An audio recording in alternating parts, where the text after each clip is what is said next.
Hey all, before the video starts I just wanted to give you a bit of an explanation why this video wasn't out sooner. So the reason being is because there's been some videos that I've been desperately needing to come out. The vlogs are coming out very quickly, and as you guys know, today is the day that SpaceX's Crew-6 mission has ended and they are back on Earth. It happened very early this morning in the Atlantic Ocean. But just to say that I'm assuming this video will be coming out in the following quarter of the week. So I just wanted to give you guys a bit of a heads up to say that the reason why this video hasn't come out very recently is because I've just been very stocked up on videos, and the footage has been very much busy, because I have a scheduled system. So if a video is like piled up to I don't know, maybe throughout the day, or one that is on morning, one's on the evening, one on the afternoon, things like that. So I only do 1 or 2 videos a day. It depends on the situation. If I have 3, then that's because I haven't got really any days that I could schedule it. So I'm having to do that quite a lot at the moment. Not because I'm doing it as an excuse. I don't want to come out as I don't want to bring this out as an excuse. I just want to give you everybody a bit of a heads up why I'm doing this and why I'm doing this in a certain way. It's because I'm making videos and releasing them on separate days because there's just no room for a date to bring out. So I'm expecting this maybe coming out on Friday or over the weekend. So like I say, I do apologize if this video hasn't come out any sooner. I will make sure to bring more content like this in the future. Just again, it's just been very hectic on the YouTube side of it. But again, I'm not going to hold you up again and continue to speak for a maximum of probably 5 minutes. But I just wanted to give you guys a heads up to say that this video is coming out today, and that is the main reason why this video didn't come out. I'm sorry if it is a little bit late, and like I say, I hope you guys enjoy it, and there's going to be some highlighted videos that's been brought out by NASA, so I'll be recording that and giving it to every one of you, so you guys can watch it in your own time. Yeah, and I hope you guys enjoy today's video, and I'll see you in the next one. Peace. I feel the liftoff. The clock has started. Roger, 0G, I feel fine. Godspeed, John Glenn. Houston, Tranquility Base here. The Eagle has landed. Roger, Tranquility. We copy you on the ground. New possibilities are opening up for scientific cooperation between countries. 2, 1, 0. Liftoff. Americans return to space as Discovery clears the tower. Discovery, go and throttle up. Discovery Roger, go for the flight. And everybody in the shuttle program, the crew is go for launch. Roger, nice to be in orbit. We have followed in their footsteps to get us where we are today.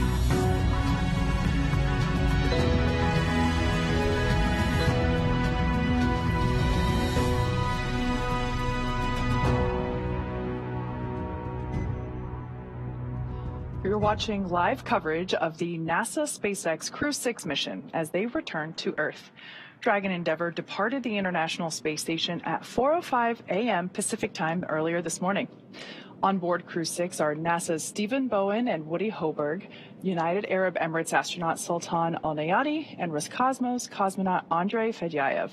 Currently, they're on their way to the targeted splashdown site off the coast of Jacksonville, Florida.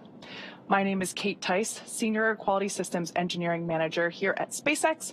Joining me today from NASA Communications is Gary Jordan. Hey, great to be here, Kate. This is an awesome day for splashdown. So upon departing the station, Dragon underwent a sequence of departure burns. The crew had a rest period and has since kicked off preparations for re-entry, including getting in their launch and re-entry suits and successfully performing a leak check. The next phase of the mission is when these things really ramp up. Dragon has a series of steps to complete before returning Crew-6 home. First, Dragon will maneuver to the correct attitude and jettison its trunk, which is the cylindrical, unpressurized part of the spacecraft. The trunk is currently connected to the aft or the bottom section of the Dragon capsule where the heat shield is located. So, in order to expose the heat shield and get the vehicle ready for atmospheric entry, we'll jettison that trunk. And from there, the spacecraft will use its forward thrusters to perform a deorbit burn, which will put Dragon on a trajectory to return to Earth. This burn will last 16 minutes once it starts. The deorbit burn uses Draco thrusters on Dragon, primarily the four located on the forward bulkhead, and is executed at the apogee or the highest point of Dragon's current orbit around the Earth. This will alter Dragon's path to ultimately line it up to re-enter Earth's atmosphere. As you can see from that graphic there on your screen, it should be pretty visible, especially if you are in Florida. So head outside and take a look up. It's an incredible sight, especially for these nighttime splashdowns. But before we go any further, let's take a minute to meet our crew. That's right. On board, starting with our captain, is Steve Bowen, who hails from Cohasset, Massachusetts, and is married with 3 children. He holds the title of the first U.S. Navy submarine officer to be selected as a mission specialist by NASA. Bowen is also a veteran of 3 previous NASA space flights, including space shuttle flights on STS-126, 132, and 133.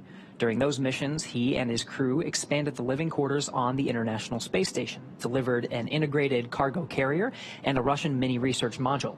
With this mission, he now has logged 227 days in space, including 65 hours and 57 minutes in 10 spacewalks. Today, he is the commander of Crew-6. Sitting next to Dragon SpaceX, preemptively, we are 11 minutes out from deorbit sequence start and expect to be LOS during CLOSEP prep.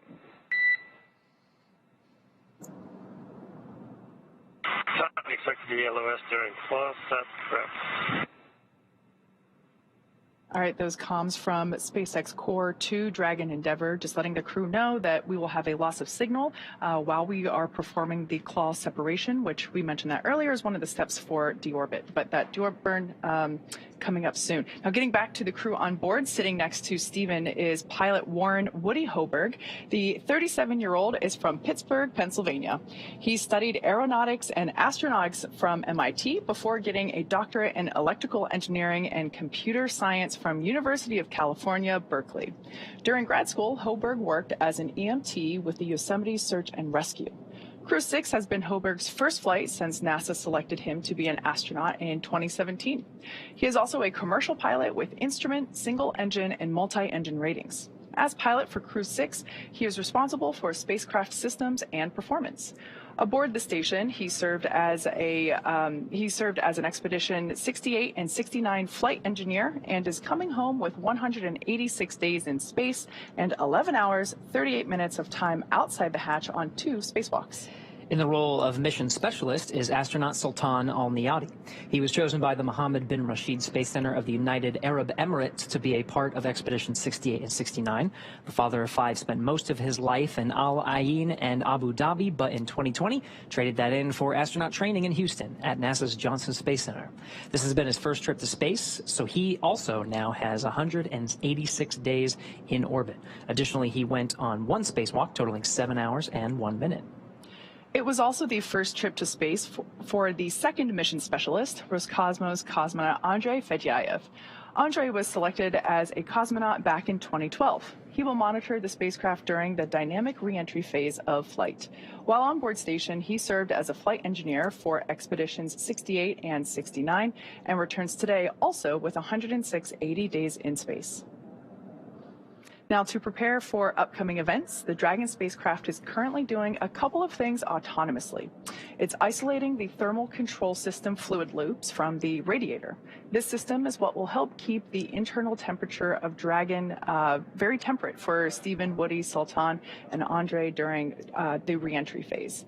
Dragon is also initiating separation of the claw mechanism, which will terminate data, power, and fluid connections between the capsule and the trunk.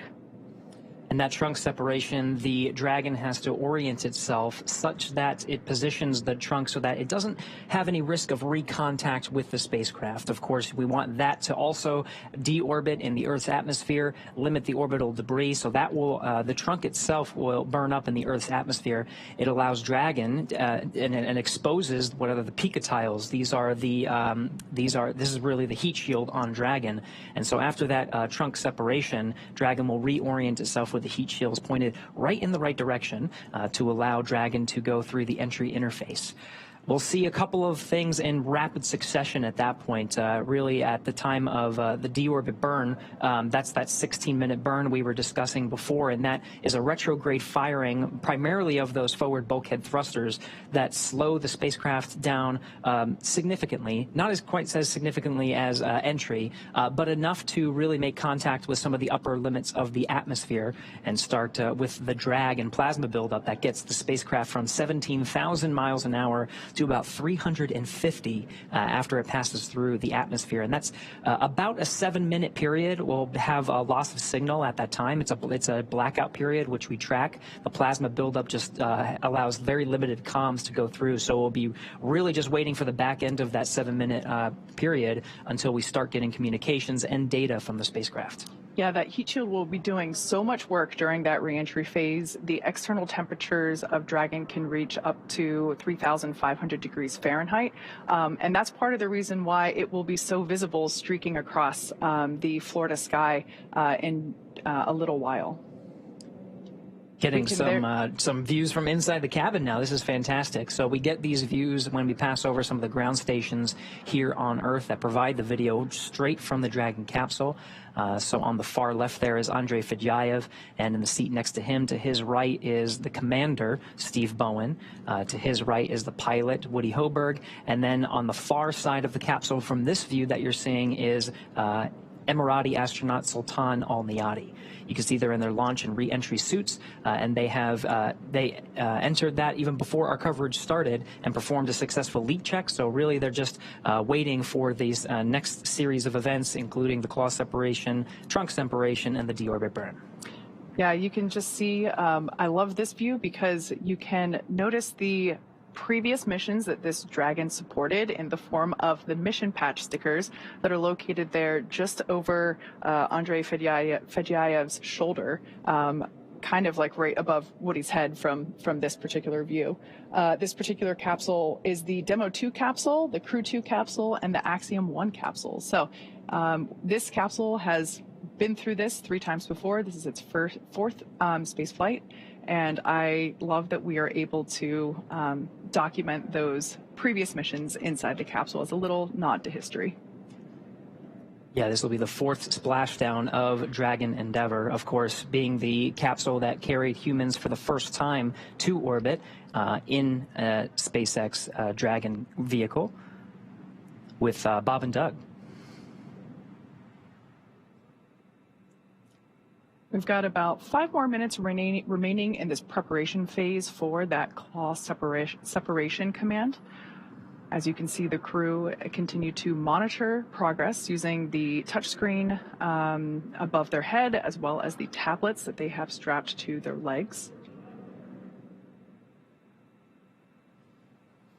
It seems as though everyone is super calm and really just hanging out.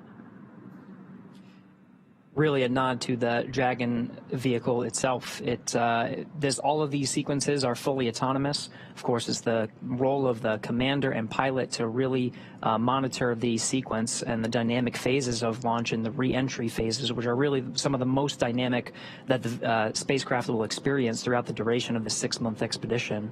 But they also have the help of the mission specialists. Part of their role is to look over the shoulder of the commander and pilot and look at the screens that are right in front of them, those displays providing telemetry to just be an extra set of eyes and check on some of the things, though, because there's a lot of data coming in, just to relay them to the commander and pilot. Everybody is watching those screens very intently. For sure. They also go through extensive training, so even though this is the first time that they have performed this splashdown in real time for this particular crew, they have worked with our Dragon trainers here at SpaceX headquarters for months in preparation for launching this mission. And so while this is the first time they're doing it for real, they have practiced this with simulations many times before lifting off. Sort of towards where their feet are on the far side of this particular view at the center is that side hatch. Last time we saw the side hatch open on Dragon Endeavour was right before Crew-6 launched to the International Space Station. It was some of the closeout teams in the White Room at Pad 39A that got the crew situated for launch, making sure that they were ready to go. And that side hatch has remained closed through the duration of this mission. It will be opened once again once the Dragon capsule and the crew are recovered by the recovery vessel named Megan. Once the recovery teams outfit the Dragon capsule and bring it onto the Dragon nest, it'll be the side hatch that they'll open to get the crew out.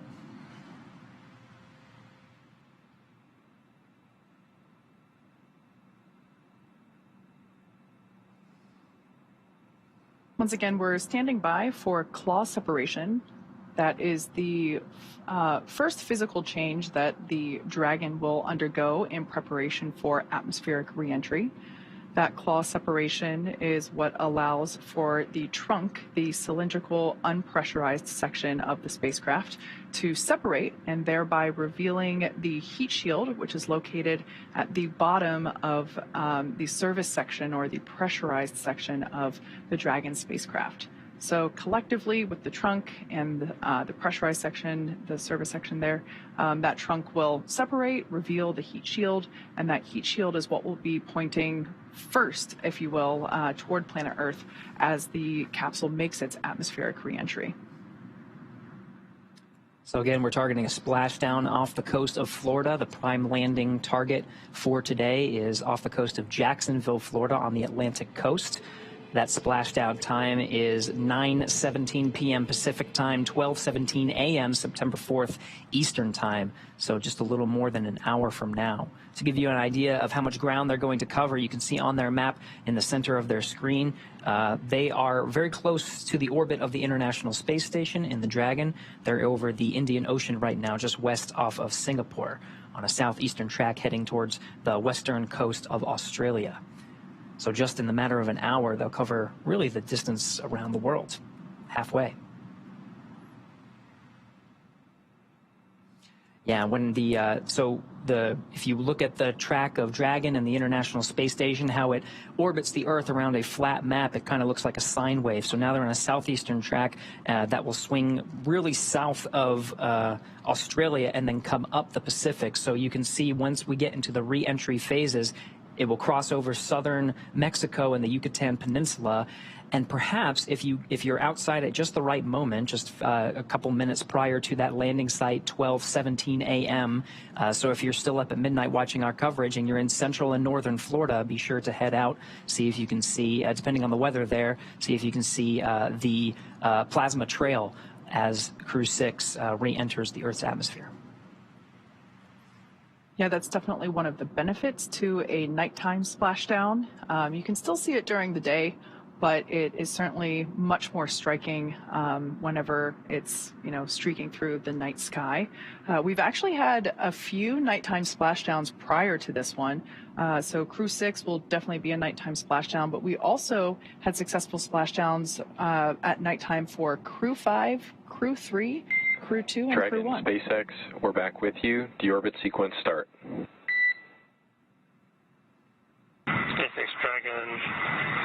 Copy back, and we see the same. So that deorbit sequence starts with what's called claw sep prep, claw separation preparation. So once that claw begins to separate, it's about 45 seconds for that sequence to initiate, and then the trunk separates about 45 seconds after that claw separation. So it's relatively quick. So we're still in claw sep prep.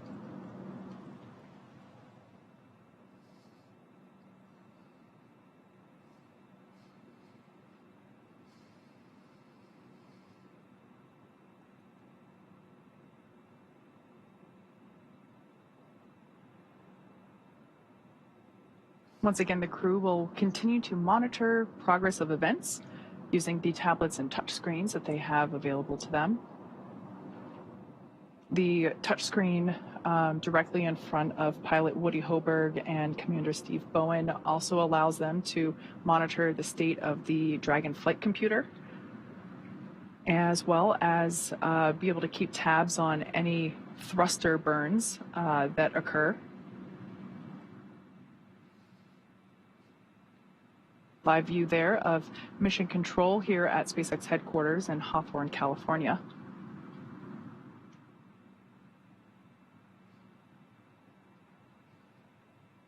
And for those that might be wondering, that, yes, is a lava lamp in the center of mission control.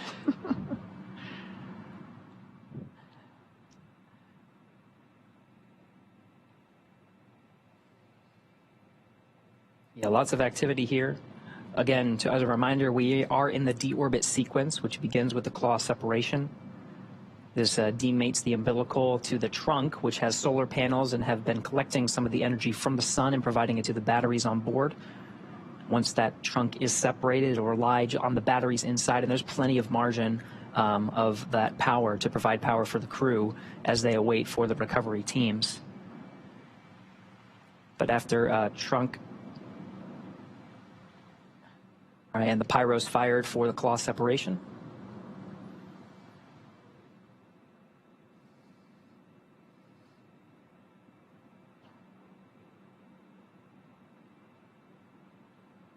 Claw separation is complete.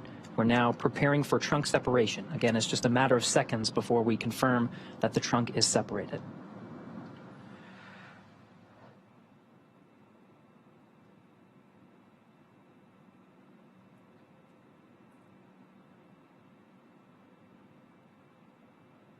Once again, since that claw is now separated, we're able to separate the trunk. That claw is where the umbilicals for power and telemetry were connecting between the Dragon capsule and the trunk. The pyro's fired for that trunk separation. Dragon SpaceX, nominal trunk jettison. Copy, nominal trunk jettison. All right, so yeah, we have a good trunk separation that starts about a 5-minute clock until we begin that deorbit burn. So that means telemetry is looking good. The nitrox system is primed for cabin and suit cooling, and the heat shield is now exposed and ready for atmospheric reentry. The trunk served its purpose by gathering energy from the sun through the solar rays and converting that into battery power. Since we separated the trunk, we can't generate any more new power, but we don't need to since we're coming home, and Dragon has enough battery power stored already. Up next, we have the final steps that Dragon will perform prior to reentry, the slew or maneuver to deorbit burn attitude and the deorbit burn itself. This is the last time that the forward Dracos, which are the 4 thrusters located on top of the spacecraft under the nose cone, they will ignite. The deorbit burn will place Dragon on a precise trajectory to the splashdown zone off the coast of Florida and will last about 16 minutes once it starts, and it looks like we're just under 3.5 minutes away from that deorbit burn initiation. We did confirm that slewing has started. So again, Dragon positions itself sort of off to the side to jettison the trunk so it doesn't have risk of recontact with the spacecraft and successfully burns up in the atmosphere. So it slews or reorients itself to make sure that those forward bulkhead Dracos are pointed in the right direction. We want a retrograde firing to really slow us down. So retrograde meaning the Draco thrusters fire in the direction that the Dragon is traveling in. So the nose is sort of pointed forward if you were to think of it as traveling along that axis. It's almost like the brakes, like when you're driving a car. Essentially. And this is a long burn. This is a 16-minute burn. So once it starts, we're going to stand by and just make sure and follow along and just make sure that that has a good performance. That really sets them up to and decreases their velocity just enough so it loses some altitude and starts to make contact with the atmosphere.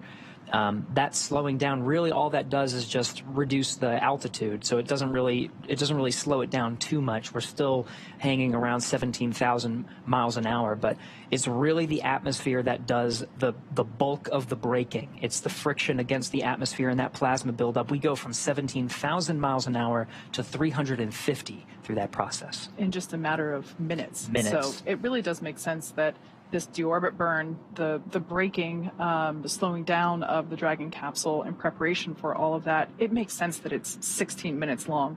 We're now about a minute and a half away from the initiation of that deorbit burn.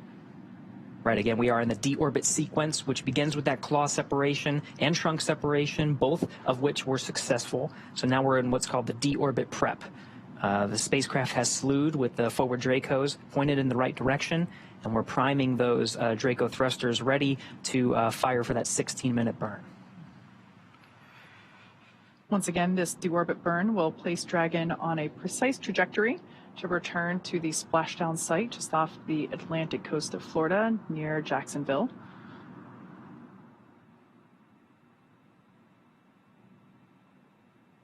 And we're less than a minute away from deorbit burn.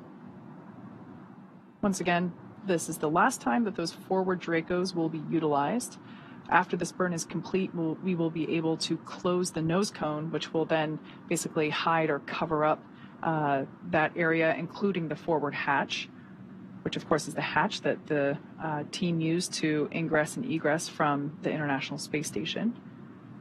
We will be using the side hatch, which is actually outlined by that black liner kind of near the feet of the crew here in this view. That side hatch is what will be utilized for crew egress or exit from the capsule in just under an hour from now.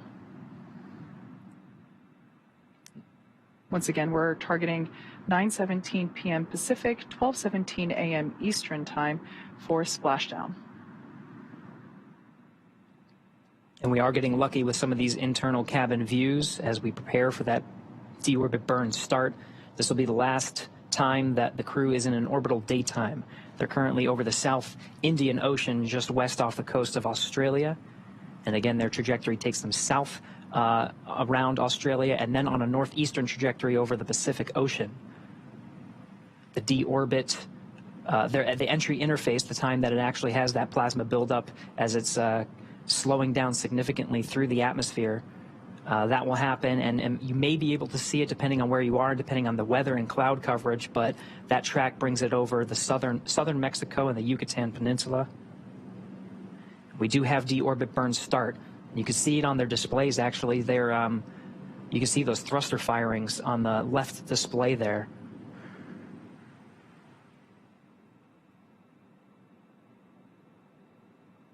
So again, that's a 16-minute burn.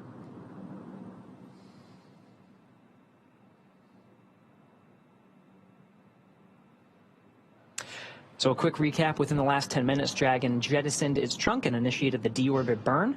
For those operations, NASA and SpaceX closely coordinate with the United States Coast Guard to establish a safety zone to ensure public safety and for the safety of those involved in the recovery operations, as well as the crew on board the returning spacecraft. Multiple notices are issued to the mariners in advance and during recovery operations, and Coast Guard patrol boats are deployed to discourage boaters from entering the splashdown zones.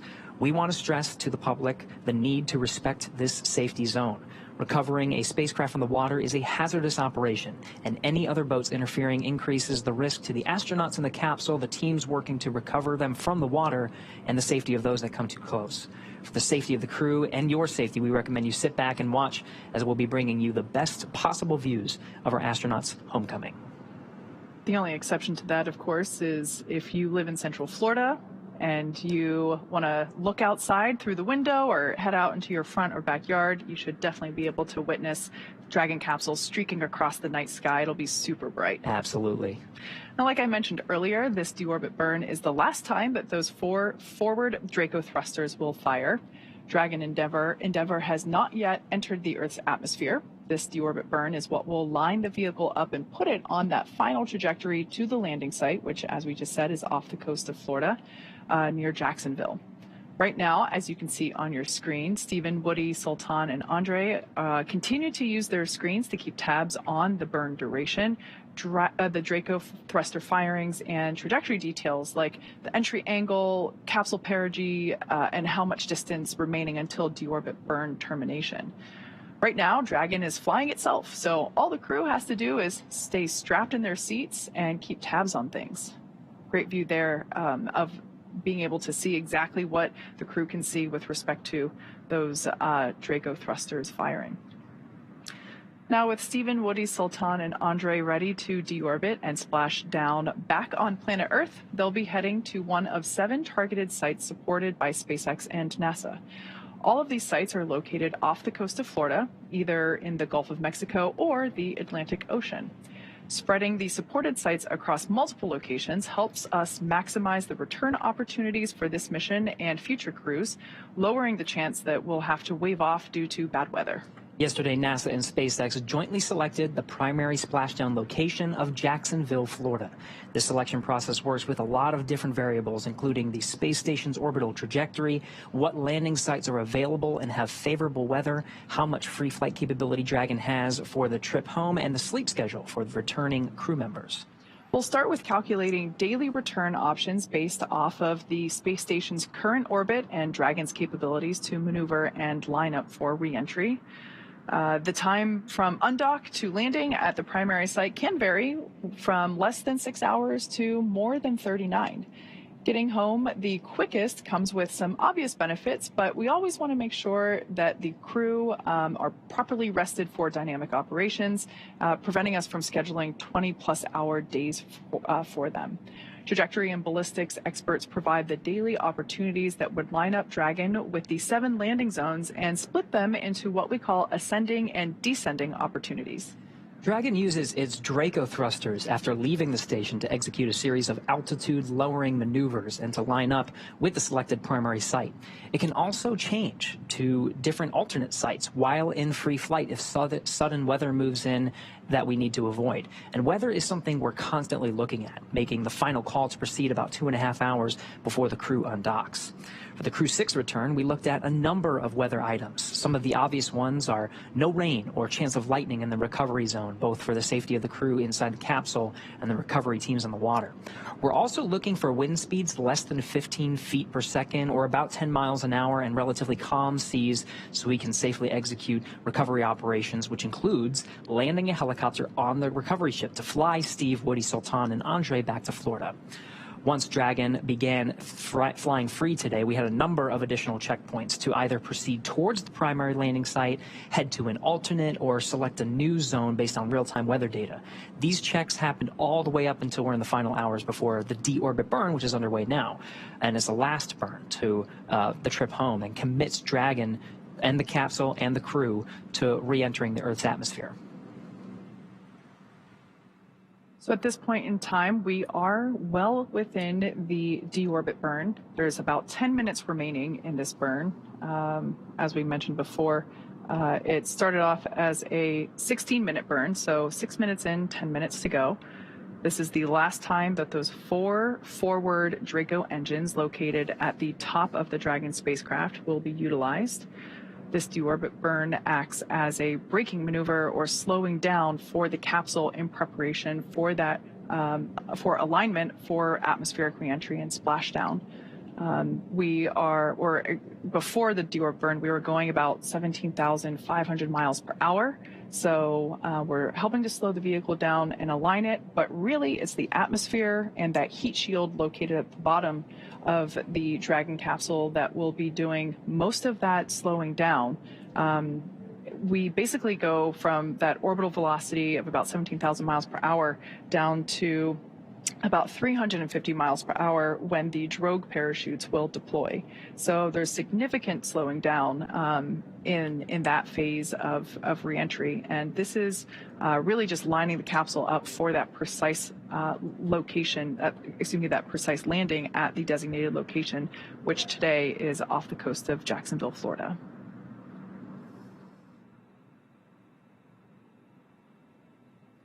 And of course, the parachutes really do a lot of the work from that 350 miles an hour down to about the time of splashdown.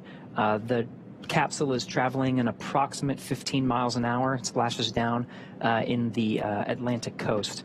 And that's done through a series of parachutes. You mentioned the drogues. The drogues provide some initial deceleration as well as stabilization of the vehicle once it passes through the atmosphere. And then those are only deployed for just a few minutes before they're jettisoned, and the 4 main parachutes are deployed and inflated to really slow the vehicle down to the landing site and get us down to that 15 miles an hour.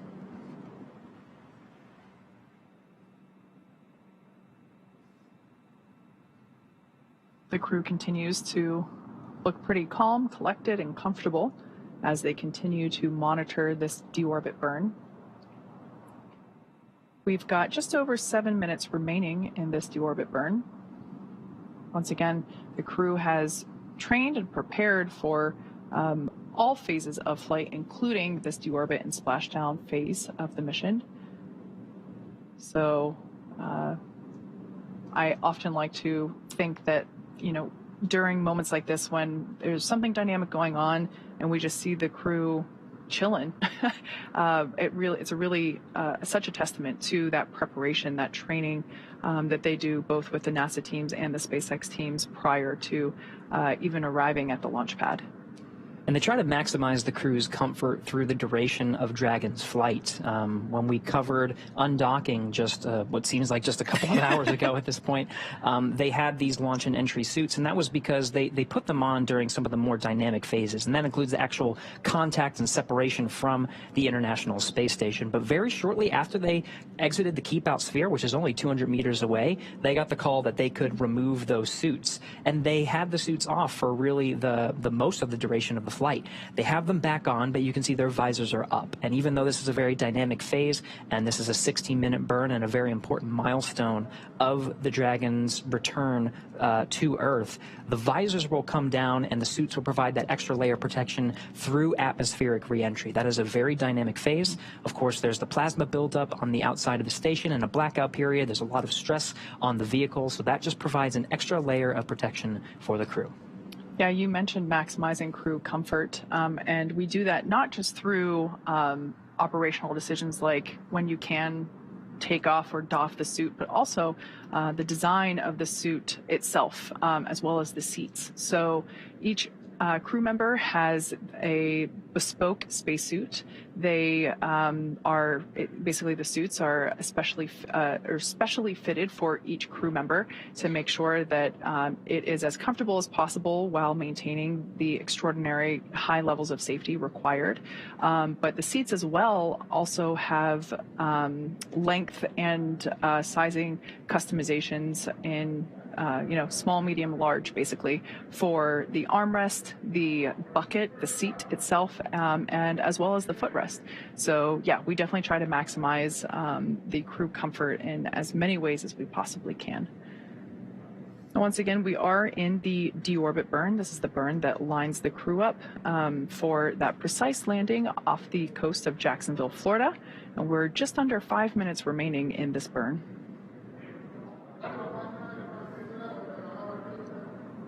Yeah, and the crew is really just watching the vehicle perform on its own at this point. They're not really executing any commands. You can see they're looking at some of the data that are coming in on their displays. On the far right display, you can see all of those thruster firings. Those are those 4 forward bulkhead Dracos, which at their position would really be right in their eye line. It would be kind of straight up. And it's a retrograde firing again. It's really slowing the spacecraft down to decrease its altitude to meet up with the upper limits of the atmosphere.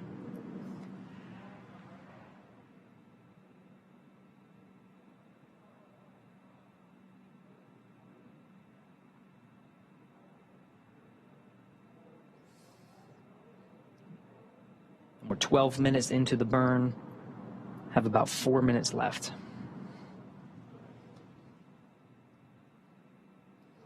As we mentioned before, after this deorbit burn is complete, we will be able to close the nose cone, which is the basically the pointy structure at the top of the capsule that has been open to allow for access to that forward hatch, as well as usage of the forward Draco thrusters.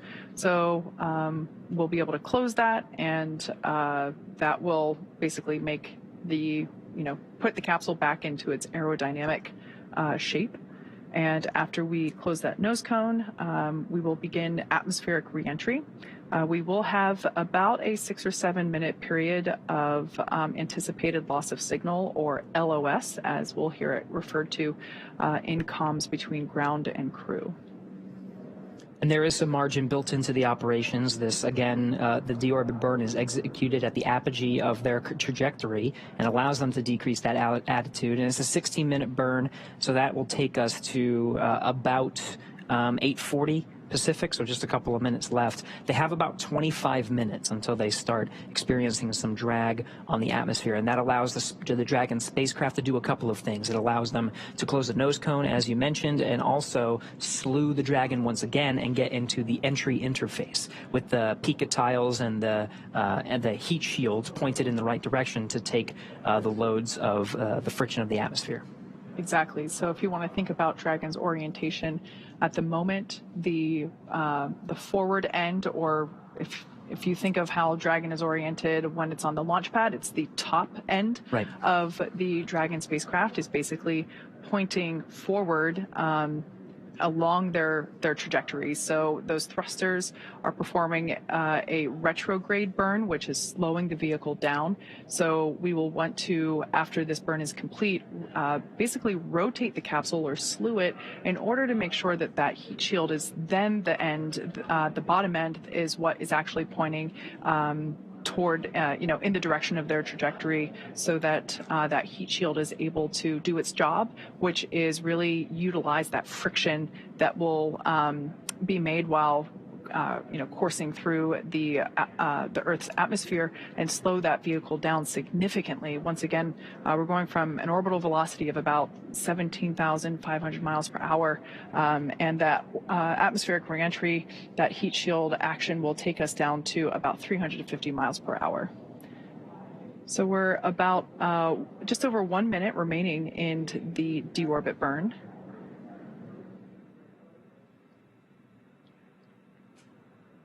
This is the burn that essentially commits the crew to that precise landing zone just off the coast of Jacksonville, Florida. Once again, we are targeting a splashdown time of 9:17 p.m. Pacific, 12:17 a.m. Eastern. And again, this is Mission Control here in Hawthorne. The team's here monitoring Dragon's progress and the progress of that deorbit burn. It'll be the crew operations and resource engineer, the core, that's the voice from here in Mission Control in Hawthorne, that relays the burn performance status up to the crew via Dragon to ground. On your screen there is SpaceX core for this this operational shift. On console tonight is Jake Vendel.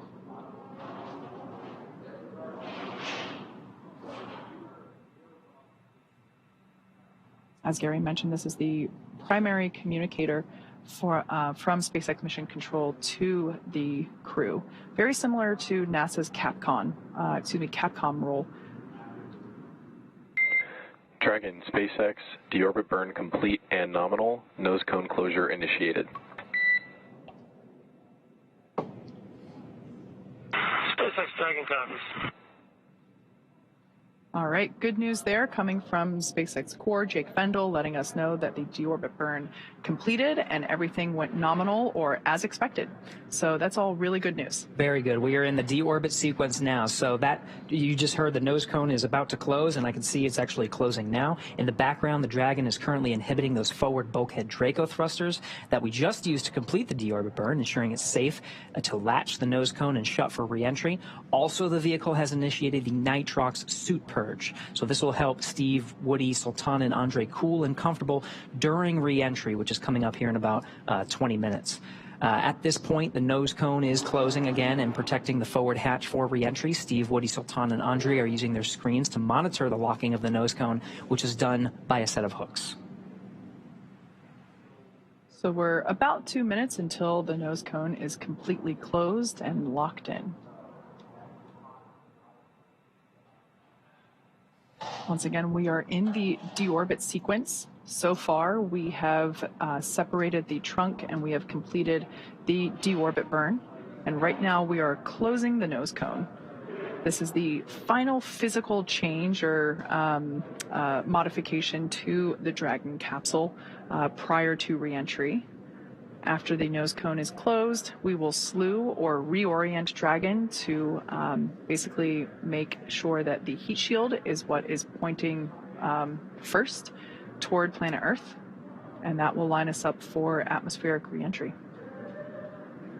And a lot of that is in work now in concurrence. The closing of the nose cone is underway, as well as the slewing.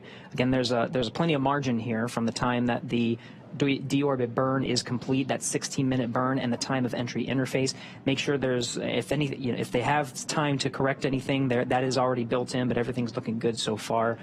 Making sure the heat shields are pointed the right way, nose cone is closed, and the crew is prepped with that nitrogen purge. So we saw the views of the crew from the inside of the capsule with their visors up. Again, those visors will come down, and part of the, not only do the suits actually provide that extra protection, but Kate, you mentioned that they'll actually make sure that they provide cooling and comfort, because there's a lot of heat that's being generated through the re-entry process.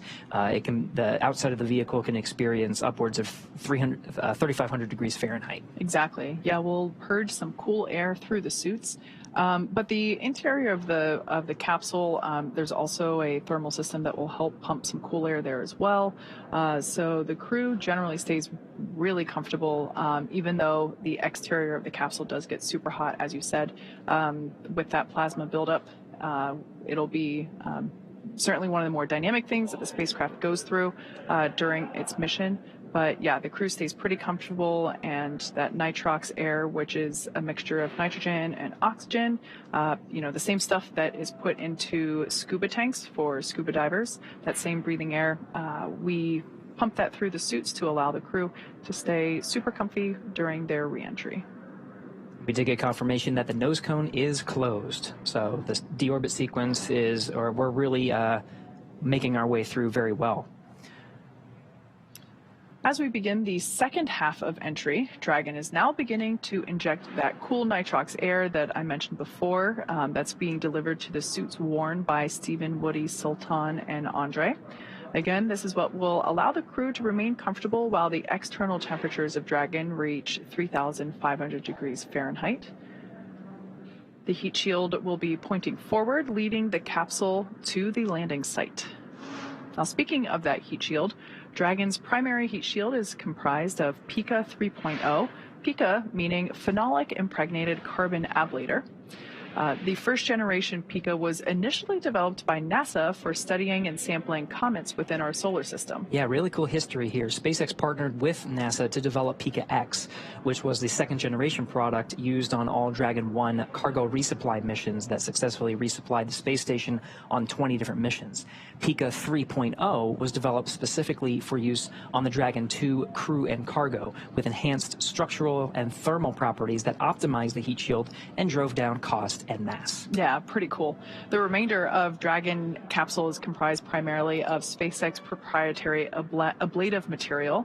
It's another class of thermal protection, which is lighter weight versus Pica and protects the underlying composite structure during re-entry to basically ensure that the structural capabilities are maintained from mission to mission.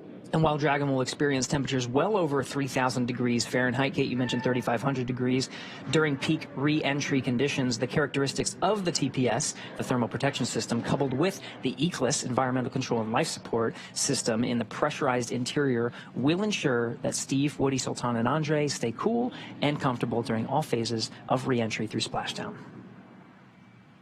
After Dragon Endeavour has re-entered the Earth's atmosphere, a series of parachutes will deploy to slow the crew's descent. As we mentioned before, the first set will be the 2 drogue parachutes, followed by the 4 main chutes, and those will guide Dragon to its first contact with Earth since launching in April earlier this year. Dragon will automatically deploy these parachutes when different pressure and positioning sensors on the capsule detect that they are at the right speed and altitude. Vehicle velocity at drogue deploy is approximately 300 miles per hour. They deploy at about 18,000 feet. Then vehicle velocity at main parachute deploy is approximately 119 miles an hour. They deploy at about 6,500 feet. Vehicle velocity at water splashdown is about 16 miles an hour. Highest G load the crew will experience during re-entry is approximately 3.5 Gs.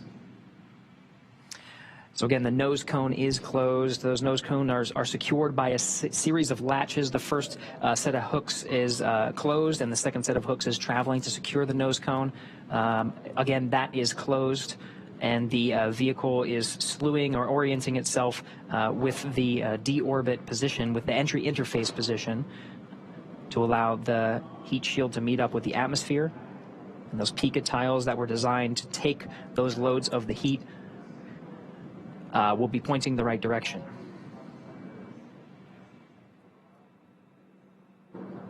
One correction, I did mention Crew-6 launched in April. It actually launched in March of this year. Right. March 2nd Eastern Time, I think March 1st Pacific Time.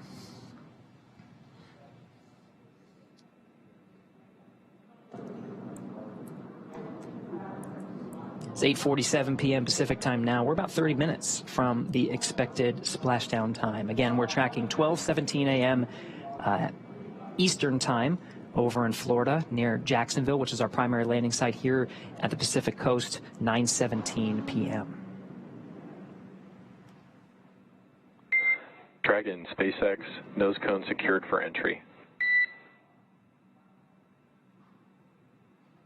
SpaceX Dragon's office. So again, 2 sets of latches that secure that nose cone. Those have traveled and confirmed that not only is the nose cone closed, but it is secured for re-entry. And with that, Dragon, I've got a entry sequence brief. Report ready to copy.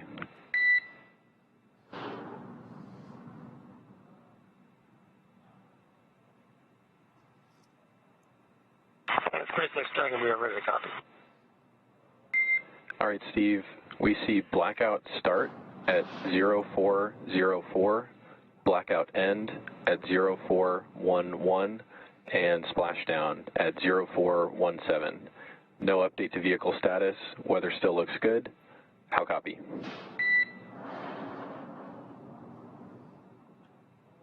Zero 0404, 0411, and 0417. Weather still looks good. And I think that copies it all. Thank you.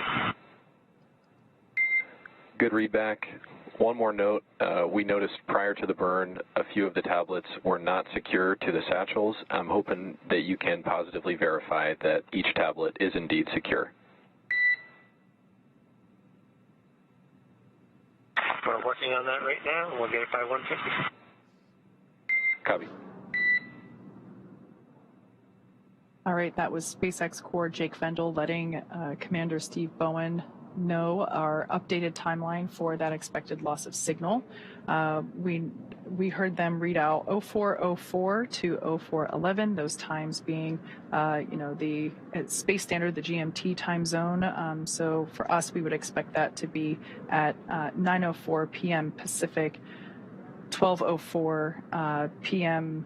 Eastern, and lasting until the 11-minute mark there. So just slightly, actually no, right on time, we did say about a 6 or 7 minute loss of signal.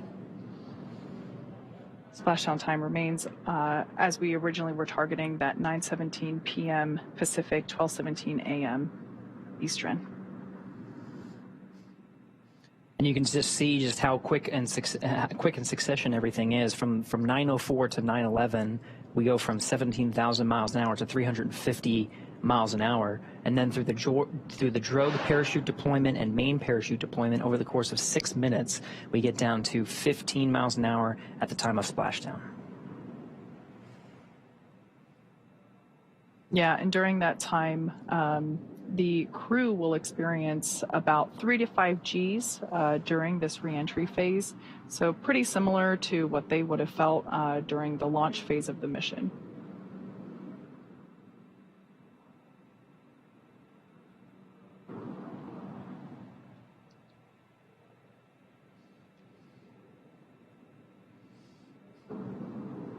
We're focusing on the flight control teams here in Mission Control in Hawthorne through the duration of today's operations. If you've been following along for our coverage, we've been joined with the flight control teams over in Houston, Texas. Of course, they are monitoring very closely, but that was really for joint operations. It's a different set of flight criteria and flight rules when the two flight control rooms are working in tandem, operating by the same flight criteria. And there is that dance of the Dragon and the International Space Station. Really, the responsibility of the Dragon is on the teams here in SpaceX. They are, of course, communicating constantly with the teams over at NASA, and the NASA teams are in the loop monitoring the progression of the Crew-6 astronauts and cosmonauts' return home to Earth.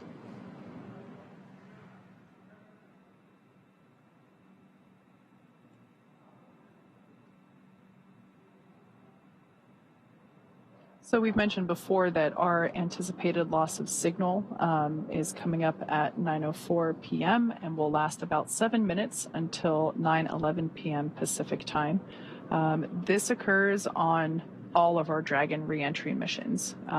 It is pretty standard and expected, the 7-minute period where the Dragon is unable to send any telemetry to the ground or be commanded from the ground, including no communications, which is why we call it a communications blackout. So the reason for that being, as we've said a couple of times, the heat shield located at the bottom of the capsule will be doing a ton of work as it encounters that friction from the atmosphere as it re-enters. This is a good thing. It's helping to slow the vehicle down from 17,000 miles per hour to about 350 miles per hour. Now, as a result of all that work being done by the heat shield and the friction, this plasma forms on the exterior of the capsule, and that's why we have these thermal protection systems, or TPS, all around Dragon to help protect it during these phases where that plasma builds up and gets really hot. It'll reach about 3,500 degrees or thereabout during this reentry phase. So pretty standard. That being said, it does make for a great view. If you live in Central Florida, you will definitely be able to see Dragon streaking across the night sky. Really, if you look up, you won't be able to miss it. Now, of course, once Dragon splashes down, and we did get that read very recently up to the crew that we're right on target for that 9:17 p.m. Pacific, 12:17 a.m. Eastern Time splashdown off the coast of Jacksonville. The recovery teams are already staged. We got word that the recovery vessel named Megan is out there. That'll be the one that actually lifts the Dragon capsule up from the water. There's also fast boats and jet skis and whole teams really ready to go to support the recovery operation. We've supported many nighttime landings or splashdowns in the past, and so they're very used to these operations. Dragon has systems built into the outside of the capsule that allow for flashing lights and a lot of calling of attention to itself to make sure that the recovery teams can easily see it. And of course, the assets themselves have equipment on board to be able to locate, track, and find, and of course, recover the Dragon capsule. And so those teams will go out. They'll perform a sniff. That's actually the first thing that'll happen, is the fast boats will circle the vehicle and just make sure that the Dragon capsule itself is safe to approach. There's dedicated teams that go out and make sure there's no leaking of nitrogen tetroxide or any hazardous materials before the rest of the teams move in. There's a lot of team members that are out there now to support the operation. Yeah, this evening for this Atlantic Coast recovery, we are utilizing our recovery vessel Megan, and those teams are stationed about 3 miles away from the targeted splashdown site. So it's one of my favorite but frustrating parts of splashdown is after we see the capsule actually land in the water and we see the parachutes be released and splash down as well, we then have to wait for the recovery vessel to trudge those 3 miles, and in that time we're able to see the fast boats approach the the capsule, as the name suggests, much faster. They are slower than Megan, the primary recovery vessel. So they can get out there much quicker and perform, as you said, that sniff test as well as recover the parachutes from the water. Yeah, and we've seen lots of improvements just because, we're talking about Crew-6 right now. So this is not just a 6 mission. We've also done this with the demonstration mission with Bob and Doug, Demo 2.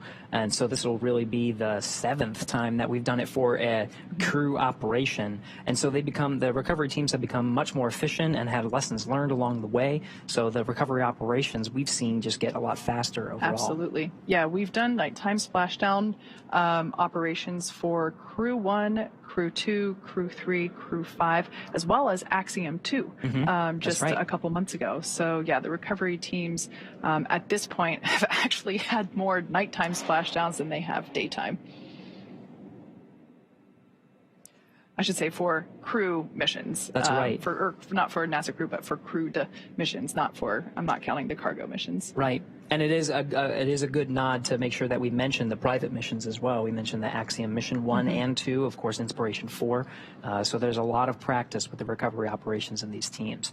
Of course, we have the views here of the flight operations teams here in Hawthorne that are monitoring the Dragon's re-entry. Again, we've successfully performed a deorbit burn, so we're just waiting for that entry interface that's coming up at 9:04. So really just 7 minutes from now, and that is the beginning of the blackout period. That's when the Dragon capsule starts to experience the molecules of the atmosphere a lot closer, so that it experiences much more friction, and we start to see that plasma buildup, and it provides a significant amount of drag and shaves a lot of velocity off of the Dragon capsule right now, traveling about 17,000 miles an hour. And through the 7-minute period of blackout, where there is that plasma buildup, where we are traveling through the more denser parts of the atmosphere and slowing down significantly, we'll get on the back end of that. 9/11, they said, was the exit of that blackout period, where we start getting communications from the crew, and we're on the back end of the entry interface. That will be, we'll get down to 350 miles an hour. Yeah, if memory serves me correctly, we typically hear SpaceX Core start reaching out to the crew about 1 minute early. There have been some instances where we've been able to regain communications with the crew a little bit earlier than originally anticipated. So probably around the 9:10 p.m.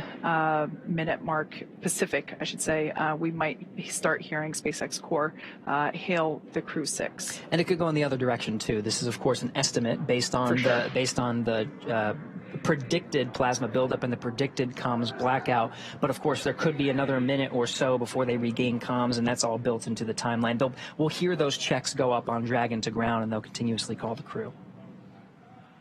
SpaceX Dragon, capsule secure, restraints are tightened, visors are down. Copy, Dragon, tablet secure, restraints tightened, and visors down. With that, we are 5 minutes until the predicted comm blackout. Dragon Endeavour, see you on the other side at 0411. 0411, we'll talk to you then. All right, that was the voice of Crew-6 Commander Steve Bowen, letting us know that the teams have put away and secured the tablets that were prior to now. They were located and strapped onto their legs outside of the spacesuit. So those are now put away, and they have also closed the visors. So the last time we saw the crew inside the capsule, their visors were up. They've now closed the visors, and that provides really a leak-tight environment for the crew during this dynamic phase of reentry. For those of you that have recently joined over the last 45 minutes, we've basically been executing step-by-step the deorbit sequence, starting with the releasing of the claw, which is what was connecting the Dragon capsule to the trunk being the unpressurized section that is jettisoned in order to reveal the heat shield located at the bottom of the Dragon spacecraft.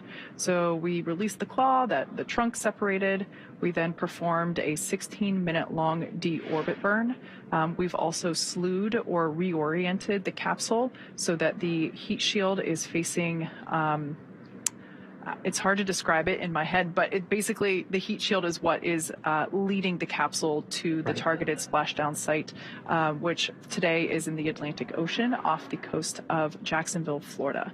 As we just heard, we have an anticipated loss of signal, or LOS, that will last for 7 minutes, and it will start at 9:04 p.m. Pacific in about 3 minutes from now. That is standard for all of our Crew Dragon reentry missions, and at that point in time, the Dragon will not be able to send any telemetry or data to the ground. The ground will not be able to command Dragon at all, and we will not be able to receive any communications from the crew or to them either. Now, on the back end of the communications blackout, when we receive a word from the crew, it'll be the crew themselves that read out some of the calls of their status. And we'll be relying on that, and of course the data that we're receiving from Dragon, now that we're outside of that blackout, to determine the performance of the vehicle. We'll see those drogues. There's 4 main parachutes that allow for a safe landing. The parachutes are designed with that 4th in mind, so that even if the 4th were not to inflate all the way, 3 could actually provide enough resistance to properly decelerate the Dragon so that it lands right on time and provides a normal amount of drag on the vehicle to get us down to that 15 miles an hour at the expected time.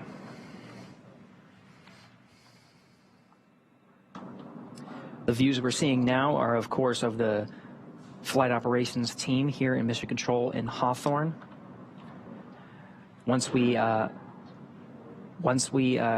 soon hopefully be getting some views from the recovery vessels out in the Atlantic Ocean. That's the recovery vessel Megan, as well as the recovery teams on fast boats and jet skis. We should be getting views hopefully from the Atlantic Ocean to see the Crew-6's entry through the atmosphere. I was trying to look through my notes. I can't quite remember what it is off the top of my head, but you were talking about the parachutes before, and the drogue chutes that we deploy prior to the main parachutes. Those drogue chutes help provide additional slowing and stability for the Dragon capsule as it comes out of that atmospheric reentry. And I forget what factor it is that if we didn't have the drogue parachutes, I think it's something like the main parachutes would have to be manufactured to be 2 to 3 times stronger, which of course would add weight to the capsule itself. And in spaceflight, everything is weight. You want to minimize the weight that you're taking. So those drogue chutes are definitely small but mighty in the job that they have to do. Now we're under a minute away from that, or just a couple seconds rather, away from that anticipated loss of signal, or LOS. This will be a 7-minute period in which we were unable to communicate with the crew, and we were unable to command Dragon or receive telemetry or data from it.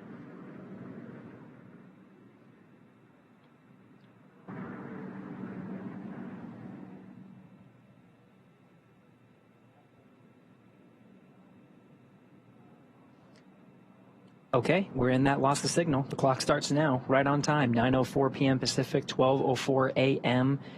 Eastern.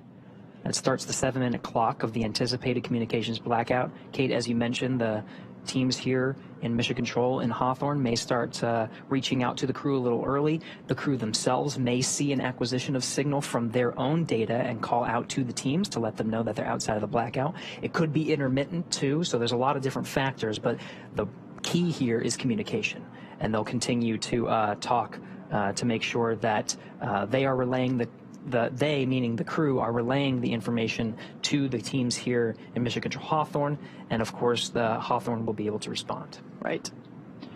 So for those of you that have just recently joined us, at this point we have entered a communications blackout period, a loss of signal, or LOS, and lasts approximately 7 minutes due to plasma formation around the spacecraft.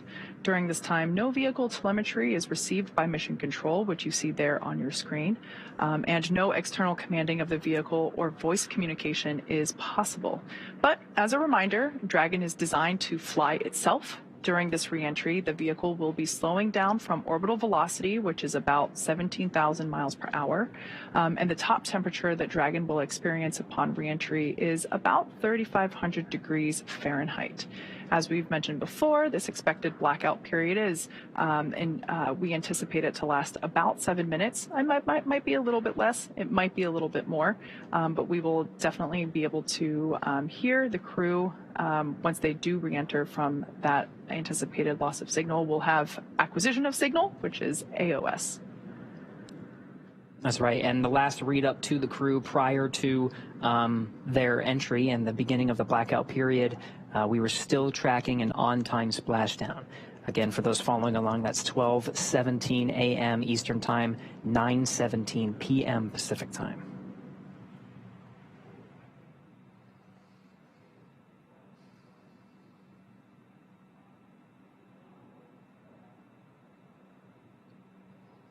We are now within the atmospheric entry phase of the return for the Crew-6 crew.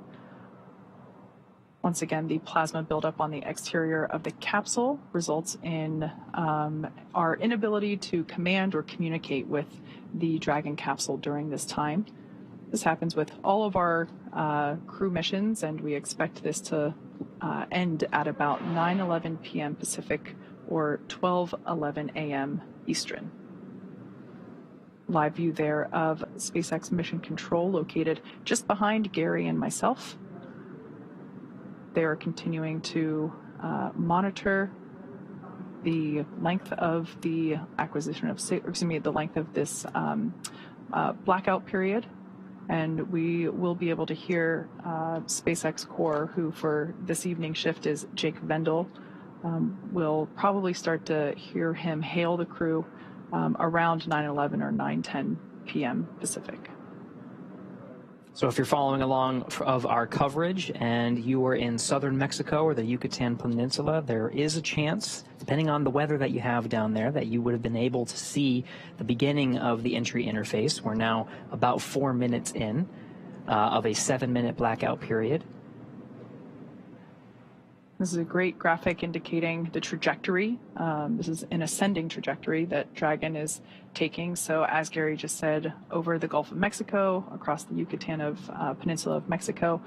So if you're tuning in from Central Florida, head outside right now, look up, because this looks like our first live view from the WB-57. That's right. This is a high altitude aircraft that has thermal imaging, so we're able to get some of those views of the Dragon vehicle in the middle of its entry interface. Again, we're about 4 minutes in. We have a tally-ho on the vehicle from the WB-57. And actually maybe about 5 minutes in at this point. So maybe a little bit more than 2 minutes. Again, there's some variation in the predicted 7-minute time period. It's not exact. We might hear a little early, a little later. So as we were saying, if you're in Central Florida, head outside right now. You should be able to see this glowing streak cross over as we are targeting. There's that streak I was just mentioning. That's a live view, not thermal. This is heading towards the Atlantic coast of near Jacksonville, Florida. So a beautiful view, such a striking visual that we have for these nighttime splashdowns. Recovery teams are in position off the coast of Jacksonville, Florida. And we are still targeting our expected splashdown time of 9:17 p.m. Pacific, 12:17 a.m. Eastern. We only have about a minute and some change of this blackout period anticipated. And again, there's some variation on when we can hear from the crew. So what you're seeing on your... Dragon, SpaceX, comm check. So at this point, we're going to hear SpaceX Core begin to hail. As Gary said, this blackout period is estimated. So we're now beginning to reach out to the crew to see if we've regained that communications capability. Dragon, SpaceX, comm check. What you're seeing on your screen now is a live view of the thermal cam on the WB-57.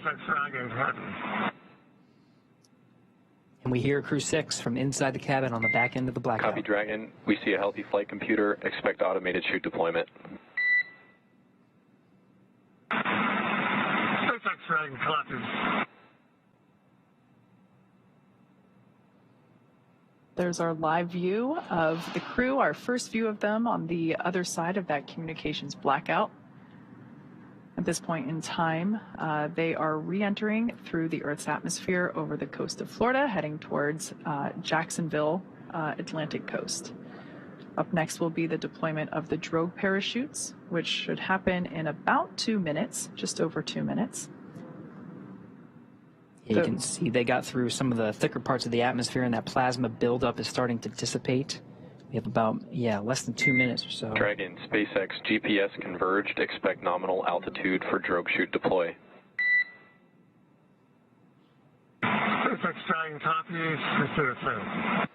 All right, so that call out just letting the crew know that they can expect to have the initial parachute deployment, that is the drogue parachutes, and that those typically deploy about 18,000 feet. At that point in time, the capsule is going around 350 miles per hour.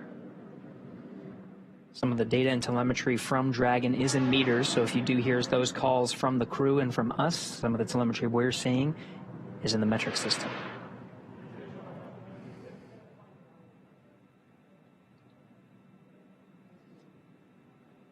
Confirmation that seat rotation is in progress. This allows the crew to be in the proper position to take the loads of the chutes as they experience the G-forces that the chutes exhibit upon deployment. They provide some drag on the vehicle. And again, we're traveling about 350 miles an hour. So from here, with the drogue deployments and main deployment, we're going to get down to about 15 miles an hour.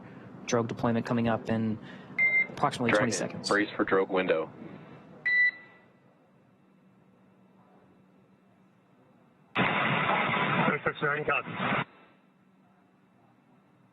And we're roughly 30 seconds away from that drogue deployment. SpaceX Core just telling the crew to prepare for the deployment of those drogue parachutes. At this point in time, they are around, or when the drogues are deployed, they're traveling around 350 miles per hour. At the time that the main parachutes are deployed, just seconds later, they'll be going around 120 miles per hour.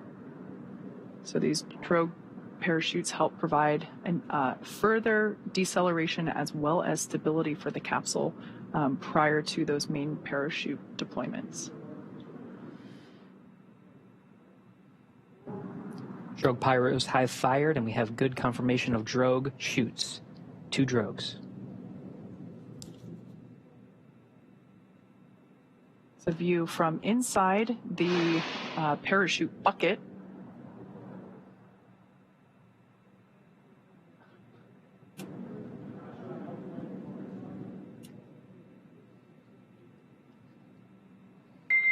Dragon, nominal descent rate, and recovery team reports a visual on 2 healthy drogues.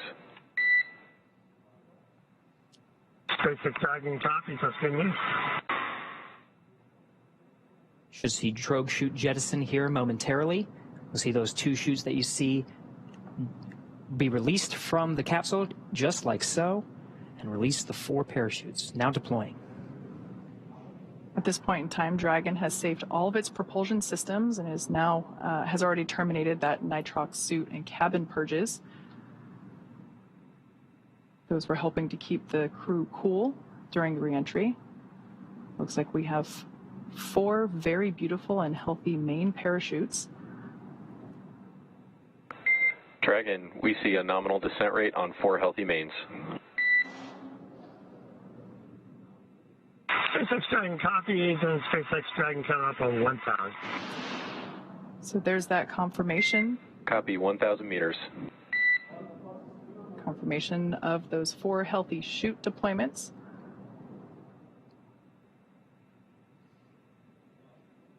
Now standing by for splashdown. At the point of splashdown, the capsule will be going about 15 or 16 miles per hour. Continuing to decelerate from a rate of from a speed of about 120 miles per hour.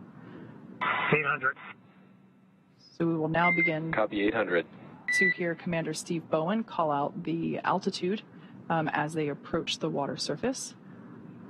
That is again in meters. Landing in water is simpler and provides more margin against unlikely parachute issues. We had to learn how to make Dragon waterproof, but once you do that, it's very much a rinse, review, reuse type process. 600. Copy 600. 600 meters, and the descent rate is as predicted, meaning we're targeting that splashdown time in about a minute.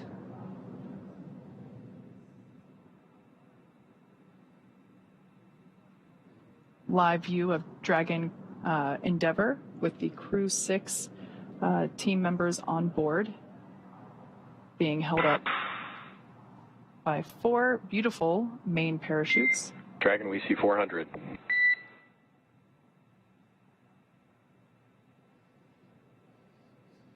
We're now about 400 meters above the ocean surface.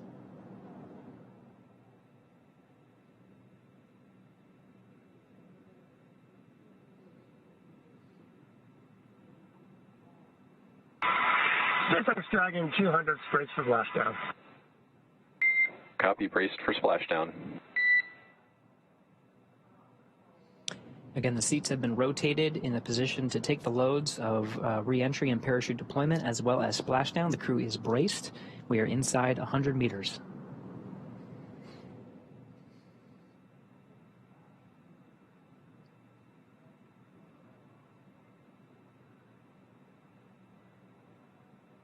Dragon Endeavour continuing its slow descent. There we can see splashdown on screen. Those parachutes are then cut and released.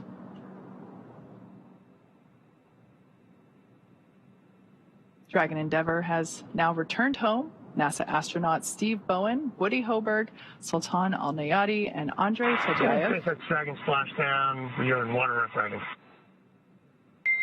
Copy, splashdown, and we see main chutes cut. After a 17-hour return journey from space, Crew-6 is home.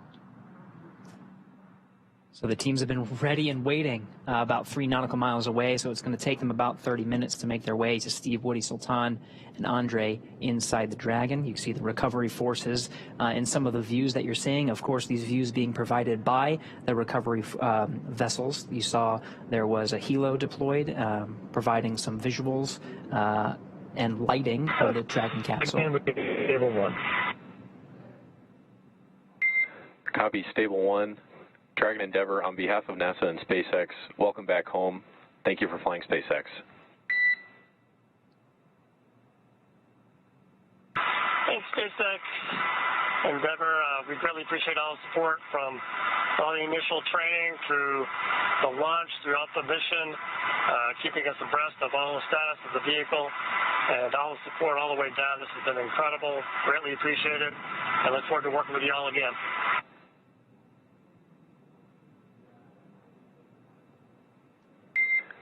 Copy all, and you've got a room full of happy people here. We've got some systems to verify safe before we give the boats a go to approach. I'll be back with you on that topic in a minute. SpaceX Dragon copies. We'll just enjoy the wallowing here. It might be soothing. We maybe all be napping soon.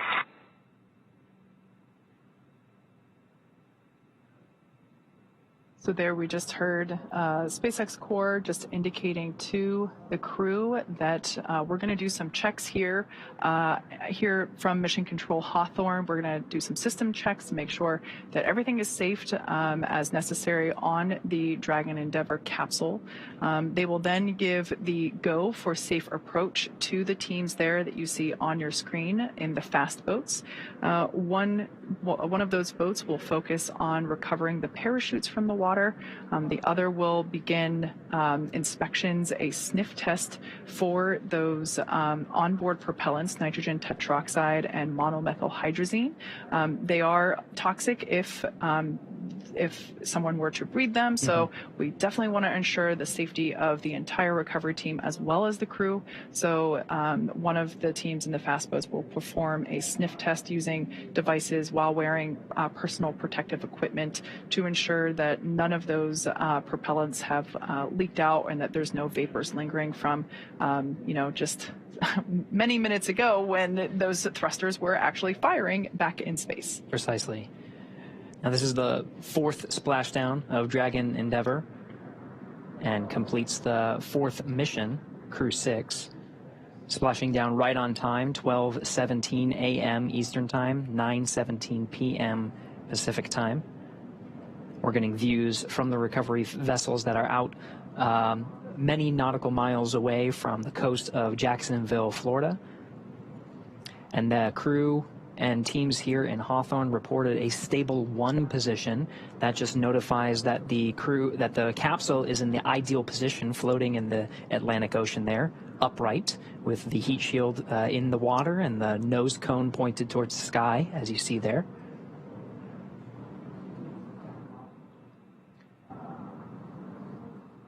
As you mentioned, this is the 4th splashdown for this particular capsule. Most recently, it supported Axiom 1. Prior to that, Crew-2. And prior to that, Demo 2. So this capsule, I have great personal attachment to. I had the opportunity as part of my day job to go inside the capsule while we were building it. And when I say building it, I mean like for the first time, not during the refurbishment process. And when we were originally building it for the Demo 2 mission, I just remember being inside this capsule and thinking, Dragon, SpaceX, we are go for recovery personnel to approach the capsule. Expect fast boats alongside in just a few minutes. Dragon top, we look for light. all right, good news there from Mission Control, letting the crew know that everything checked out from a systems check, and the team there on screen in the fast boat now has the green light to approach and begin performing these sniff checks for those vapors for the onboard propellants. Just to conclude my thought, it's always great to see this capsule fly and land, and it just makes me so happy to see it with another mission under its belt. It's part of the design of the Dragon capsule is to be reusable. So even after the harsh conditions of 3,500 degrees of plasma buildup and being in the salty ocean, teams are still able to refurbish it and prepare it for the next mission. And this is the 4th successful flight of Endeavour.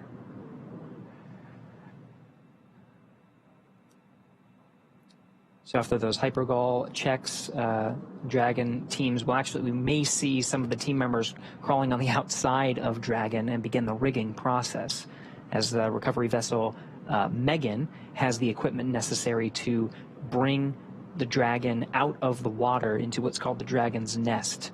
And that allows the capsule to be positioned and stable on a boat and allow the some of the personnel on board that boat, that ship, to open up the side hatch. We were talking about the side hatch a little earlier. That has remained closed through the duration of the mission. The last time it was open was on Launch Pad 39A as some of the teams were preparing Steve, Woody, Sultan, and Andrey for their launch to the International Space Station and the beginning of their expedition of science, maintenance, and upgrades aboard.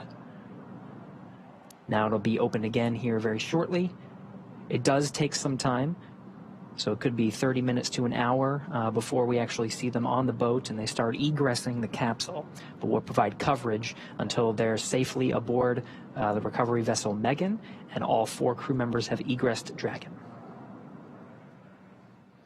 So this image that we see here was taken just minutes ago, a beautiful capture of the moment when Crew-6 was re-entering over Florida. We can actually see NASA's VAB and Pad 39A in the distance. So this is such a cool time-lapse capture of the re-entry streak that we saw just minutes ago of the Crew-6 re-entry and splashdown.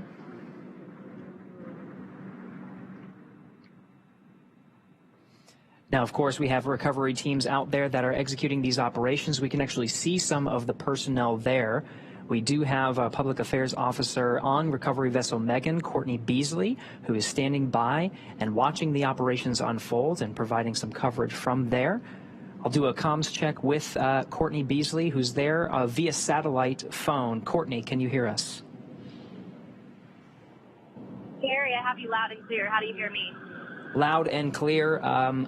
Courtney, we were very jealous, and we were talking a lot, Kate and I, about the views of Dragon's re-entry through the atmosphere and the plasma trail and the landing, of course, in the Atlantic Ocean. I can't imagine a person who had a better view than you. From your perspective on recovery vessel Megan, how was that landing? Gary, it was absolutely beautiful. We were about 1.5 nautical miles away from the landing zone, and we had a great view from the front of the ship. We were actually able to track the spacecraft starting when it broke the horizon. We heard the sonic boom loud and clear and tracked the spacecraft all the way down through splashdown. SpaceX, There's something hypergol beautiful sweeps about a and nighttime unfired ordnance splashdown. checks The nominal. only thing lighting the Rigging sky is up in tonight progress, was the moon, the and it's stars, approximately and Crew-6 25 minutes returning until back home capsule to Earth. lift. Stand by for a PMC one thing we with were- the SpaceX flight surgeon on the ship.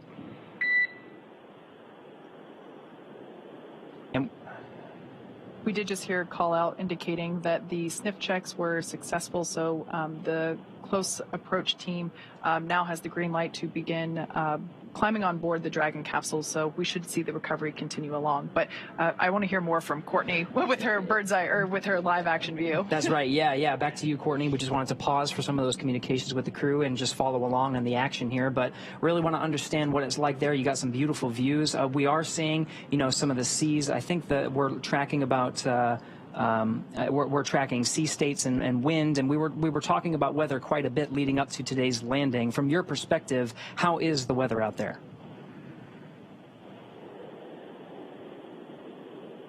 Yeah, Gary, it's about 80 degrees out here right now with fairly clear skies. Like I said, we were able to track that spacecraft pretty good tonight.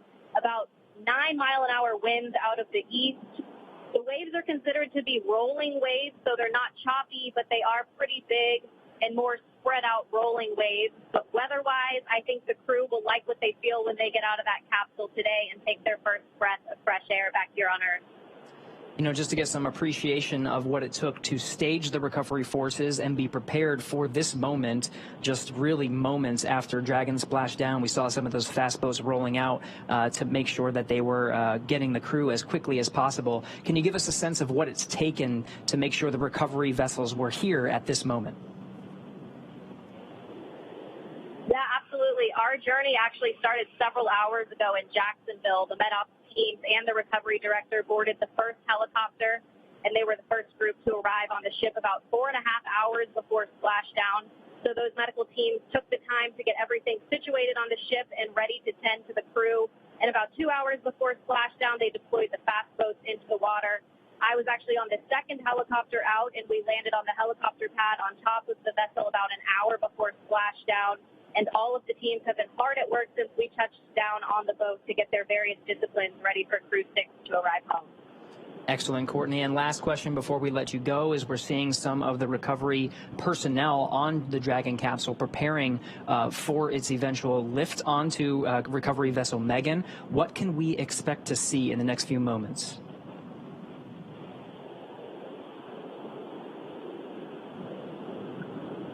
Yeah, Gary, so once the crew is out Copy. We of also have the you 5 by capsule, 5. they'll be Boats are transferred working on you over to the and med rigging bay, up the where the vehicle. crew will I'll get back them to you checked out closer by to their capsule medical lift. teams, and we'll have the opportunity to take those spacesuits off and get comfortable back here on Earth. And then, of course, they'll run through those medical checks. They'll get back on the helicopter and head back to the airport where they'll board their plane back to Houston to begin their post-flight period. You're probably getting a better view than I am right now, so I'll let you walk through that. But back here on the ship, once the crew is off, they're not the only ones returning from space today. We'll actually stay here a little longer with the cargo team since there was International Space Station cargo returned on this flight. So once we get back to the airport, the cargo teams will begin doing cargo processing, taking photos of all of the articles that were included in the cargo, and they will pack all of that into box trucks that will take them back to various NASA centers. But Gary, an overall beautiful splashdown tonight, and I hope it was the same for you back in Hawthorne.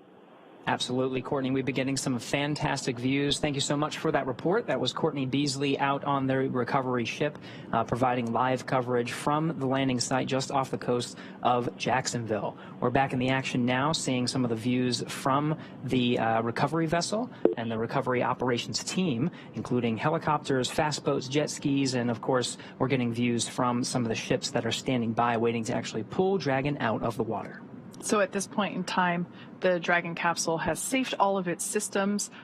Mission Control did a systems check to make sure that that was true and accurate. They gave the fast approach teams the green light to approach and begin the rigging process, which is what we are now seeing underway. Additionally, they have recovered the parachutes from the water. So those were, we were able to see those being dragged onto a boat. And what we have now is there's one individual that we see kind of like a spider monkey crawling all around the capsule and attaching the necessary rigging, the straps. These are what will help to stabilize and lift the Dragon capsule out of the water and onto the recovery vessel.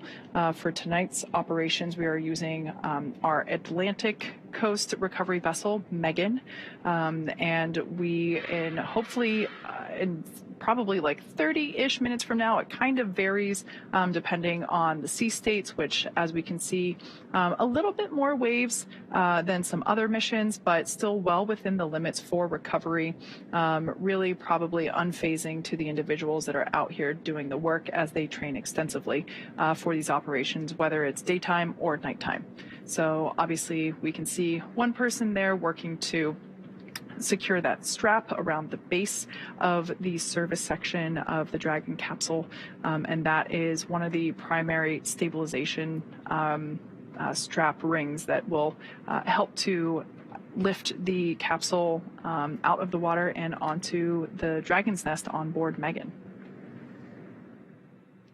And of course, the teams here are very close to the capsule because we passed those hypergol leak checks, and it's safe around the vehicle. You see some of the personnel, of course, climbing on the outside, preparing the vehicle. You can actually see some of the tethers that are on the outside to allow it to be lifted onto the recovery vessel Megan. Some of our views are even getting better as the recovery ships that are providing some of the live views that we're seeing are getting closer to the Dragon Endeavour. Yeah, as I mentioned before, this is one of the coolest but also frustrating moments of recovery for me personally, just because obviously for safety reasons, we have to station the recovery vessel and team a safe distance away from the intended splashdown target. It sounded like they were, according to Courtney, about 1.5 nautical miles away from the splashdown, but those fast boats are called fast boats for a reason.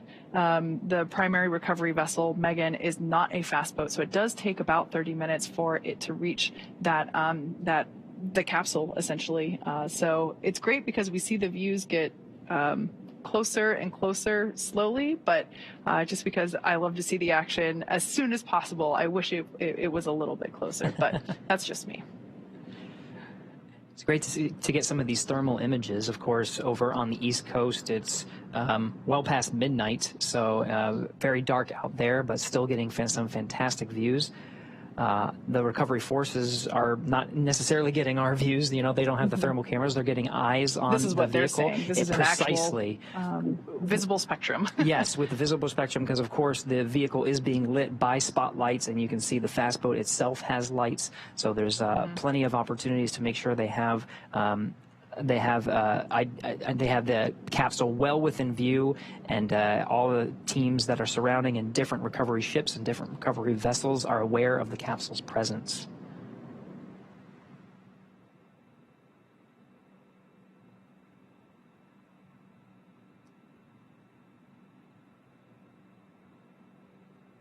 You can see some of the features of the Dragon capsule as the recovery forces outfit it with the rigging necessary to bring it onto recovery vessel Megan.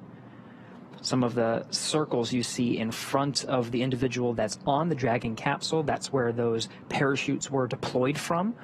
Above that is the nose cone, which is, of course, closed prior to re-entry. It was open through the duration of most of the flight of Dragon to and from the International Space Station. It needed to remain open to perform that deorbit burn to, of course, successfully get home. But now it's closed, and you can see provided the protection necessary from the plasma buildup through the Dragon's re-entry. Some of the dark circles you see at the front of the vehicle, and by front I mean where that individual is on the capsule. The darker circles are some of the outlines of where those service section Dracos are, and the brighter white area is actually the base of the Super Draco engines, and these are inhibited once it gets into orbit, but are very much necessary through the launch phase. In the event of any abort that is necessary, it would be those Super Dracos that you're seeing, the bright white area, that would fire and provide enough thrust capability to escape a speeding Falcon 9 rocket.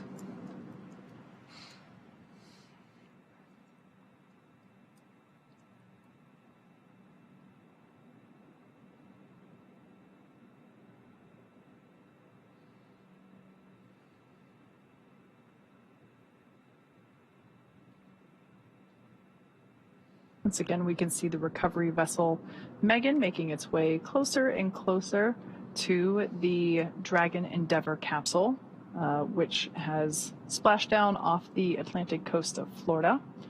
We can see the recovery team in the fast boats that have now approached the Dragon capsule. They are in the process of rigging it up with the necessary straps and equipment that will be utilized for right there. That is the actual, the Dragon's nest that we will be lifting the Dragon capsule onto. The lifting mechanism, it's kind of hard to tell right now, but that almost house-like structure over the end of the aft end of the boat will actuate downward, and then the straps will be used to lift the Dragon capsule, and then the whole thing will actuate back into the orientation that we see it here to help secure, or to place it and to secure the Dragon capsule in that nest. After the capsule is placed in the nest, they will then just roll or translate the nest forward to where the platform is that we will actually be able to see the recovery team open the side hatch and eventually have Crew-6 egress or exit from the capsule. So if you look through the back there, you can see the capsule. That's that white speck in the background there in the darkness behind Megan. Yeah, you can actually see the distance now. It's becoming much more clear. The space recovery vessel was designed very much with a Dragon in mind. Of course, that hydraulic lift bringing it onto the Dragon's nest, and that platform, Kate, that you were describing, it allows for access right at the right spot, right in front of that side hatch. The side hatch will be facing right towards the camera. That will allow, when that Dragon nest comes in towards that platform, the crew on board recovery vessel Megan will have access to that side hatch to go ahead and open that. All 4 crew members will remain seated throughout that process, but the Dragon side hatch will be open, and the recovery teams will take the Crew-6 astronauts and cosmonaut out one at a time. Yeah, you mentioned that this vessel had Dragon in mind.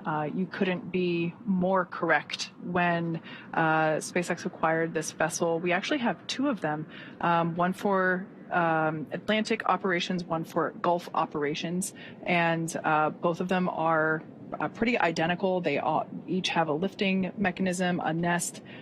We basically designed the interior and exterior of the vessel to accommodate efficient and speedy operations for Dragon recovery. In addition to these physical recovery assets, there are also medical bays where each crew member will get a quick medical checkout by the flight surgeon after egress, as well as a helicopter deck that in some instances is utilized to have the crew depart from there. So it is definitely a bespoke boat, if you will, a vessel for these Dragon recovery operations.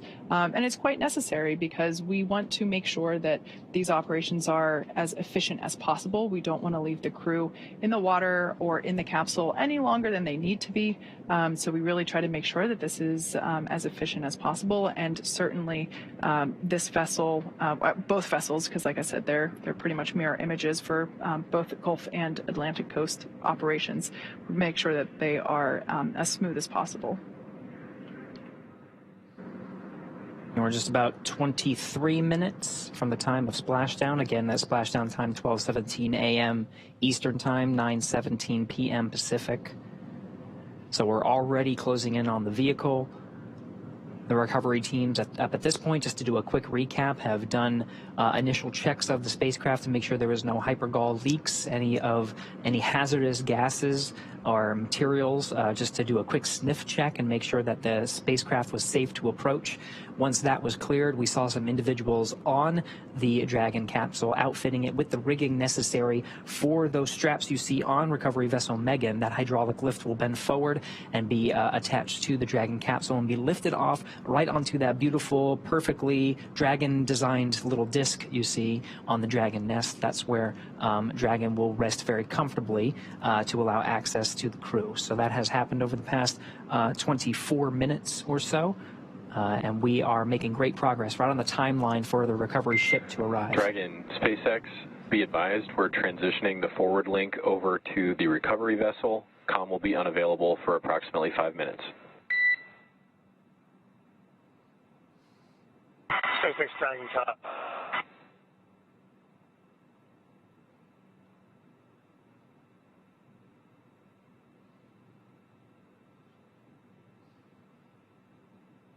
Once again, Megan is making its way to the capsule, which we can see getting larger there in the background of this image, or excuse me, of this shot that we have on board Megan. Once the capsule is a little bit closer, we'll begin to see the team in the water attach the straps and all the equipment necessary from the boat onto all the straps and equipment that they have been attaching around and on the Dragon capsule itself.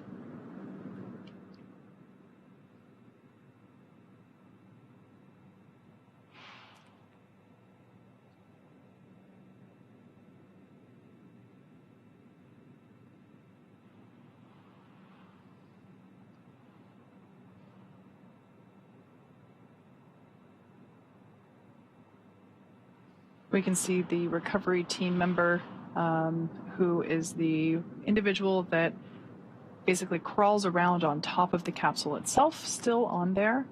Once all of the equipment is attached, we'll actually see them jump off into the water.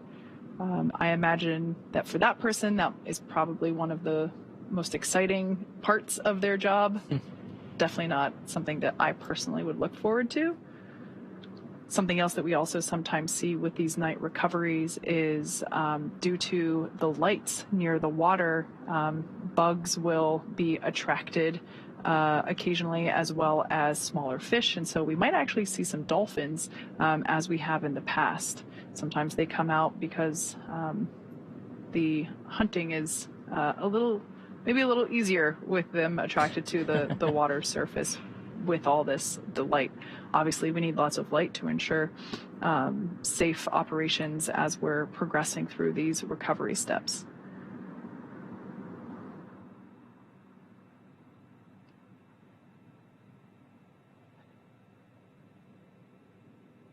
So you can see one of the rigging equipment was thrown to the fast boat, now attached to Dragon.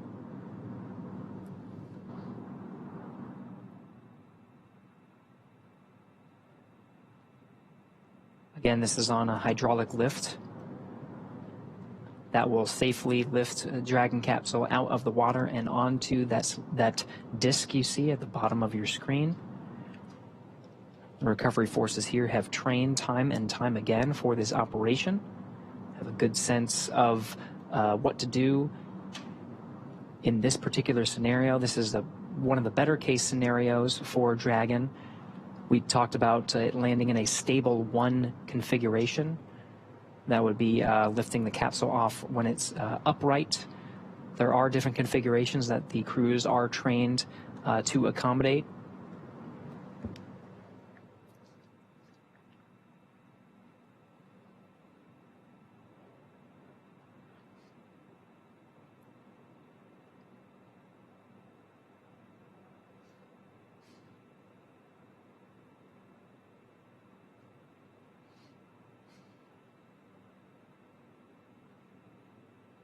As we mentioned before, the Dragon capsule is soon to be lifted onto the recovery vessel Megan.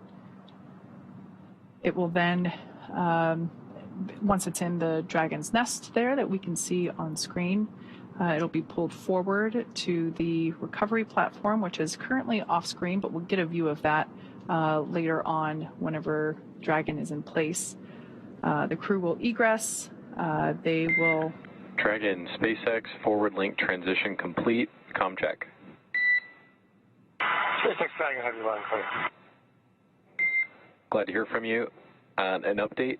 The recovery vessel is backing up to the ship now, maybe 50 meters away, and I'm looking for your go to come on board with internal cameras.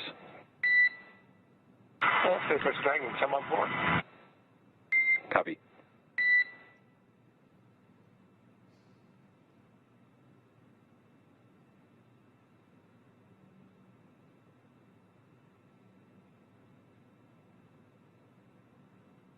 At this point in time, rough estimation for crew egress is anywhere between 15 to 30 minutes, depending on how additional safety checks pan out, and how quickly we can get the team, the capsule onto the recovery vessel that you see there. Those teams are now preparing to lower that hydraulic lift mechanism into the water. That will then bring the spacecraft onto the deck into that translation system known as the nest.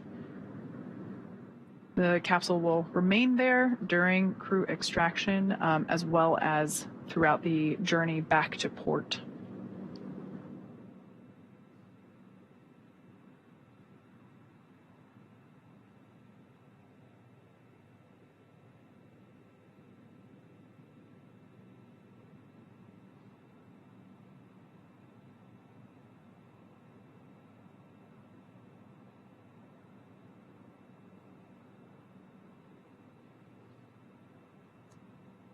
So one of the lines of the hydraulic lift has now been thrown to the rigger. The hydraulic lift is now moving into position, moving forward.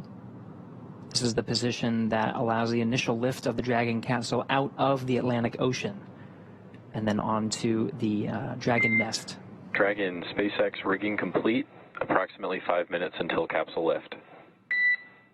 SpaceX Dragon top, we'll be waiting.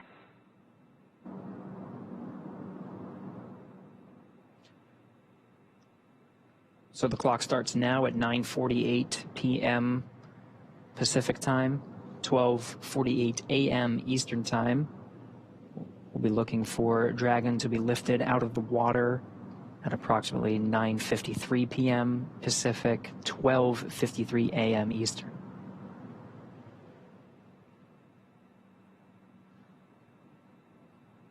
Right before the Dragon capsule is lifted out of the water, we'll see that recovery team member who is currently still standing there. He's actually standing in the bucket where the main parachutes were located during Dragon's flight. Obviously, those buckets are that bucket is now empty as we deployed the main parachutes. But we will see that team member jump off and away from the capsule just prior to the capsule being lifted out of the water.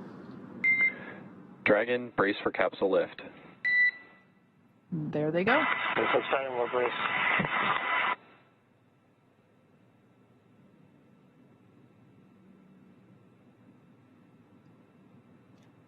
We mentioned a couple of times the recovery team's familiarity with these operations and able to move a little bit quicker. They prepped the crew for about 5 minutes of capsule lift. That happened in just a couple of minutes. And it looks like we are starting to see the capsule be lifted out of the water. We can now start to see the heat shield. Dragon now in the air, the hydraulic lift being activated and will be utilized to center Dragon on the nest there at the aft end of the vessel. I love this view because you can see the state of the heat shield. It did such incredible work during atmospheric re-entry.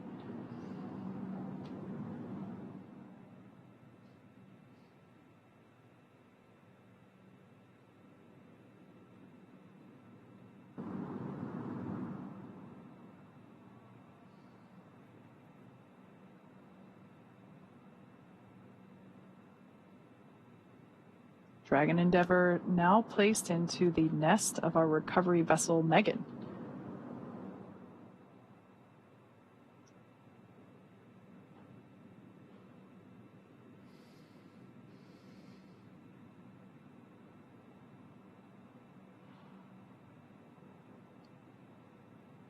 Here's our first view inside the Dragon capsule after they made their splashdown. I was just doing some quick math. We had splashdown at 9:17 p.m. Pacific. It's now 9:51, so just 34 minutes. That's like a pretty efficient recovery operation indeed.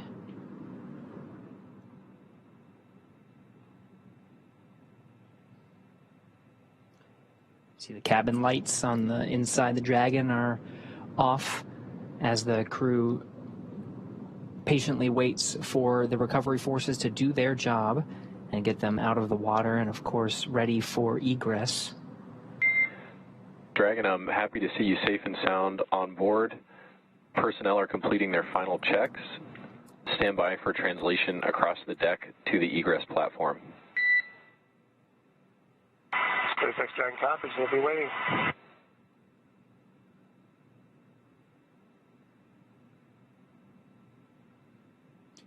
And that translation that was mentioned is a physical movement of the Dragon nest, the view you're seeing now. The capsule itself will be moved further inwards into the recovery vessel, where there is a platform waiting. And you can sort of see in the middle of your view of Dragon, there is that nice square feature. That is the side hatch.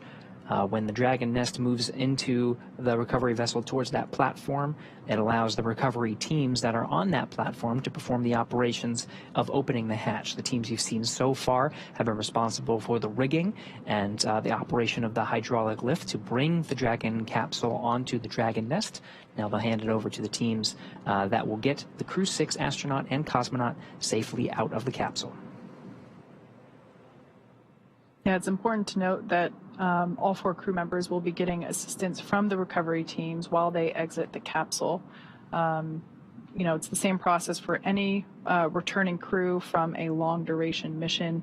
And it makes sense because returning to, our environment here with gravity can really wreak havoc on our bodily systems and especially those that are responsible for balance and control. So we will be providing assistance, but I'm sure we will be seeing smiles and thumbs up along the way. Yeah, that's one of the main reasons. Of course, we've been talking a lot about the operations, but really we should mention the science. Of course, the reason the Dragon is returning from space is because their mission, the Crew-6 astronauts and cosmonauts, was a 6-month expedition on board the International Space Station, an orbiting laboratory for science, maintenance, technology demonstrations. It's the lab that allows gravity to be taken out of the equation, and you can find some new and interesting things about many different parts of science: physical science, biological sciences, and of course human sciences. You can learn a lot about the human body, and that's very necessary for learning how humans adapt to space and, of course, returning from space to a one-gravity environment. Very necessary for understanding how to send humans further into the solar system, to the moon and to Mars.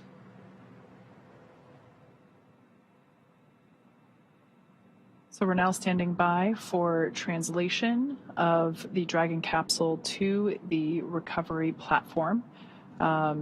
basically meaning that once everything checks out here, we should see the entire capsule move towards us. We'll get a different camera view on board the recovery vessel once the Dragon capsule starts to move, but it'll basically put it right up next to the platform that is basically right at the same height as the bottom of the side hatch. Oh, there we have our first movement of Dragon Endeavour making its way to that recovery platform.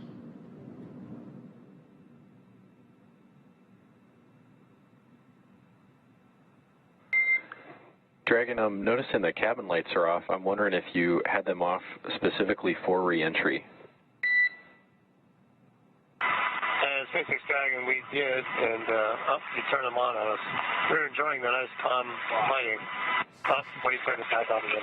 Good. We're enjoying the lighting. We have to see what's going on outside this way. No worries on the lighting. Fine with the lights off. I imagine your re-entry was pretty amazing.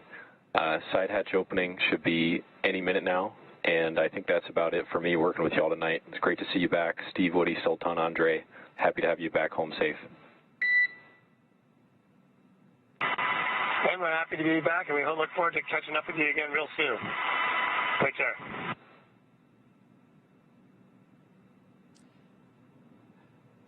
It's an important note. The crew has the ability to toggle lights on and off, and turning them off during the re-entry phase. There are those windows that we've been seeing. All right, Dragon, I know I said goodbye. I'm back, and I'm wondering if you can indeed turn the cabin lights on for the recovery team to come inside. Absolutely, we'll take care of that. And they're on now.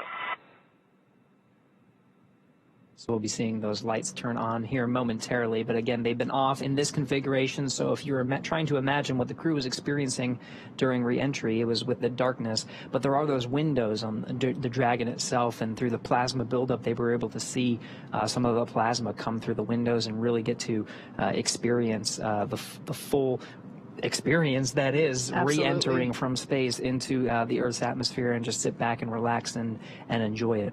Yeah, that also makes sense given that it is dark out, and you know, for them to be able to, where possible, see the recovery operations happening outside. Yeah, same reason why you know, as kids, we're not allowed to turn lights on in the car when mom and dad are driving at night because you can't see very well outside. So that makes a lot of sense. But we did ask them to turn them back on just so that we're able to help the crew egress. And once the side hatch is open, the flight surgeon will be the first person to poke their head in and just do a quick thumbs up scan of all 4 crew members to make sure everything is good. But what we're doing right now on the outside of the capsule, we're doing additional safety checks. We saw momentarily some of the recovery team, they had face masks on. This is personal protective equipment, or PPE.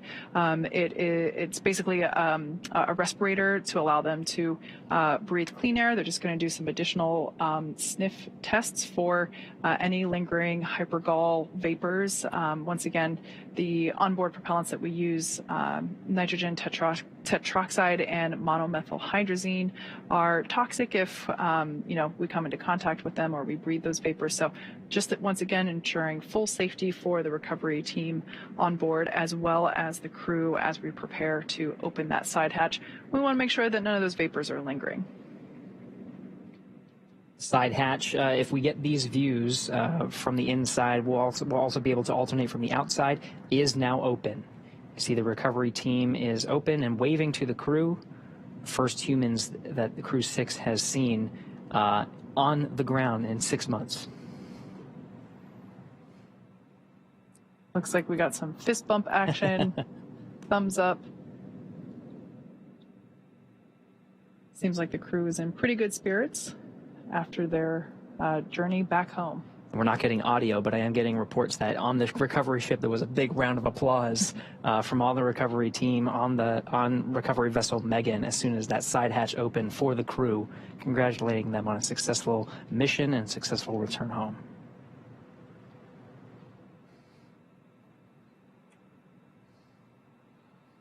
So once again, this is the first time that the side hatch has been opened since the day that the crew lifted off from pad 39A. This side hatch is not utilized while they are on station. We use the forward hatch, or the hatch located at the top of the Dragon capsule, for ingress and egress to the space station. So this is the first time that the side hatch is open, and like you said, Gary, their first breath of fresh air since their departure. So we'll also see the SpaceX recovery team, perhaps they already installed it, but I think they did. It's a protective casing around the side hatch. As we mentioned before, we do reuse these capsules. This is actually the fourth flight for this particular capsule, so to help make sure that we protect the hardware as well as the spacesuits themselves, we want to make sure that that side hatch has a little bit of protection. So there's a small piece that they put around the edge to help protect it. Looks like we're getting some initial photos of the crew's return while continuing to secure that side hatch. Make sure it stays in the upright position while the crew is making their way out. Again, we will be providing assistance to all 4 crew members as they egress, as returning to our 1G environment, our 1 gravity environment here on Earth can be difficult after spending so many months in space. Once again, this crew lifted off in very early March, so they've certainly been enjoying microgravity for a while. It's important to note all the team members it takes to perform a successful recovery operations. We have specialized personnel out to drive the fast boats and secure rigging equipment, operate the hydraulic lift to bring Dragon onto the Dragon's nest and move it into position. Now we have specialists that are dedicated to understanding the Dragon's systems, successfully opening up the side hatch and knowing the insides of the Dragon vehicle to basically unbuckle the 4 crew members from the vehicle and start bringing them out one at a time. We, of course, have medical personnel on board, with medical facilities on board as well, to provide standard checks and test the health of the crew, make sure they're feeling good. And then, of course, Kate, you mentioned there is a helipad on the recovery vessel itself and a helicopter stage. So after the initial medical checks, the crew will be able to get a very quick ride home to the Florida coast, where they'll hop on a plane and make their way back over to Houston for further testing and, of course, to see their families, who will be eagerly awaiting their arrival.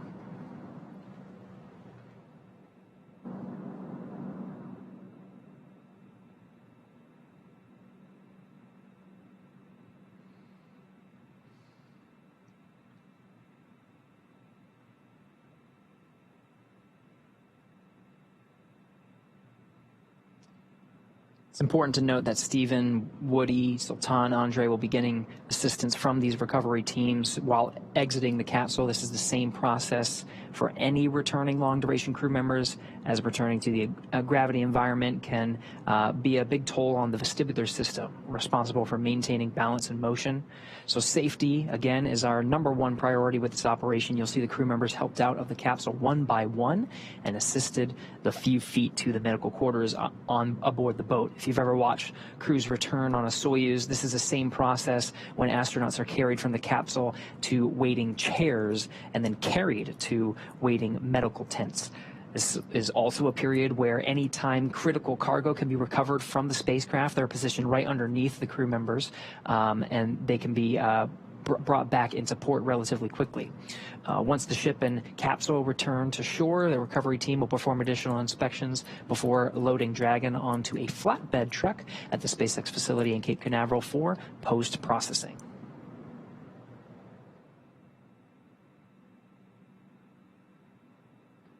As part of the effort to make sure that there's a bit more room for crew egress within the capsule, we are currently detaching and removing the footrests that we saw attached to each of the 4 seats inside Dragon. This just helps to create a little bit more space and enable the crew to get out a little bit easier. We'll also likely see them put a small slide up against the side hatch, and that will allow the crew to kind of slide out a little bit to egress a bit easier.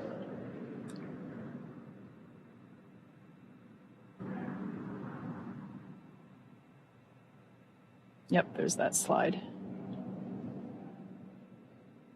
It's like they've done this before. Yeah, we've done it just a few times.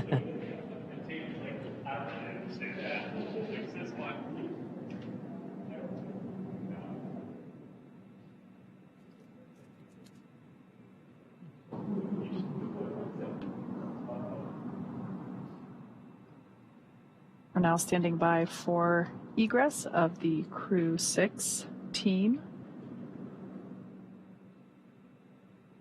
Very happy to see Steve, Woody, Andrey, and Sultan back on planet Earth. I'm sure they are also excited to come out, and as you mentioned, it's after the medical checks, they'll hop in the helicopter and go home, a quick ride. So I bet they're all getting really excited for the opportunity to see their families really soon.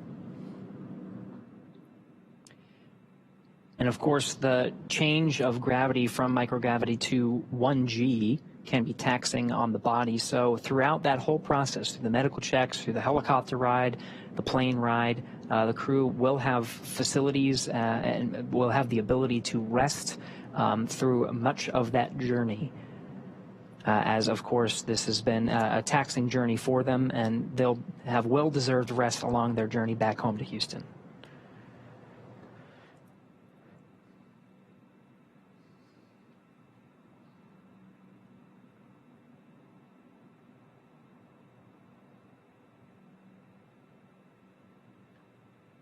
It varies mission to mission, crew by crew, but we usually see either the pilot or the commander egress first.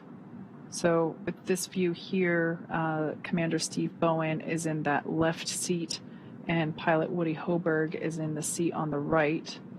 To Woody's right is Andrey Fedyaev, and to Steve's left is Sultan Alneyadi. So usually it makes it easier if the center seats are vacated prior to the 2 mission specialist seats, but it really varies crew to crew.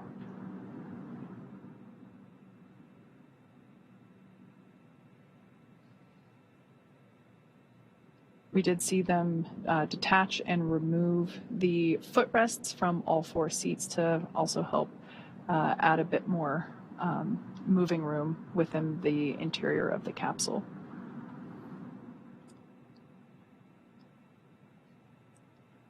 There's a series of checks, so it's not as easy as just unbuckling and getting out of your seat. The seats, of course, and suits are designed with human spaceflight in mind. So the seats are connected. The suits are connected to the seats via an umbilical that can provide communications as well as air, nitrox purge that the crew is able to breathe. It's a little bit more oxygen than your standard breathing air.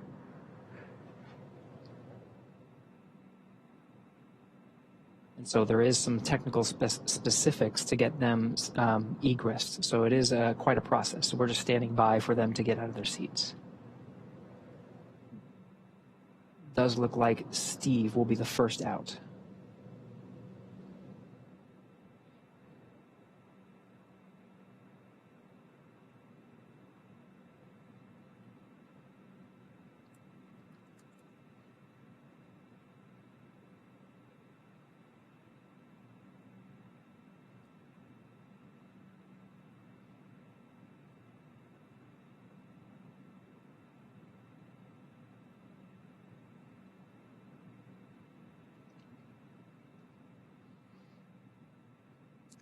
NASA astronaut Steve Bowen, the first to exit the Dragon spacecraft.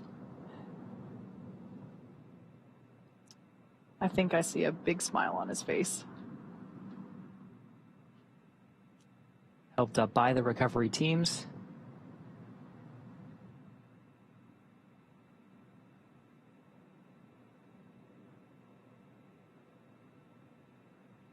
Now being seated in a rolling chair to help move him back to the medical bay, where he will get a quick checkout with the flight surgeon. And again, this is standard procedure. We can see some applause happening on deck. Looks like our pilot, Woody Hoburg, will be the next to egress.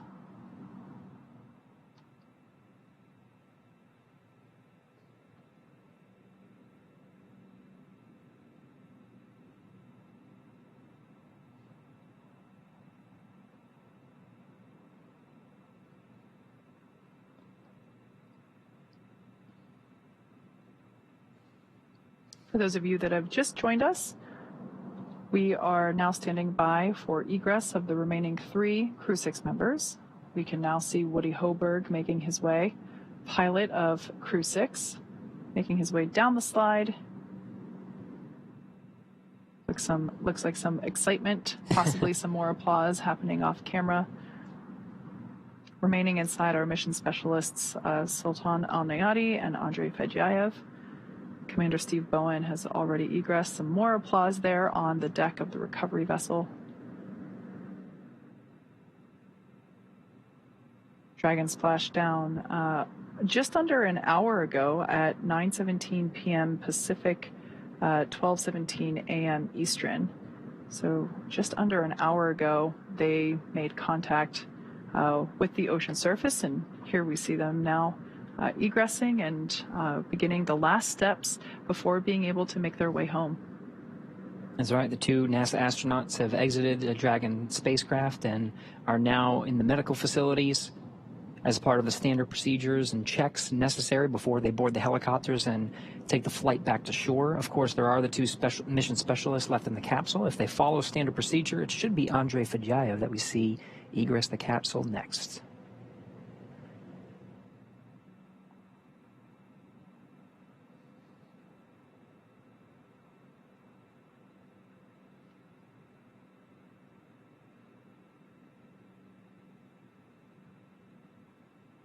Gary, you mentioned standard procedure. I think that's an important thing to note, that in addition to the teams rehearsing both joint operations, everywhere from pre-flight training to the things that they were doing in space to the things that they were monitoring while Dragon was on orbit and making its way home, everything is very carefully choreographed in terms of the process in which we execute these operations.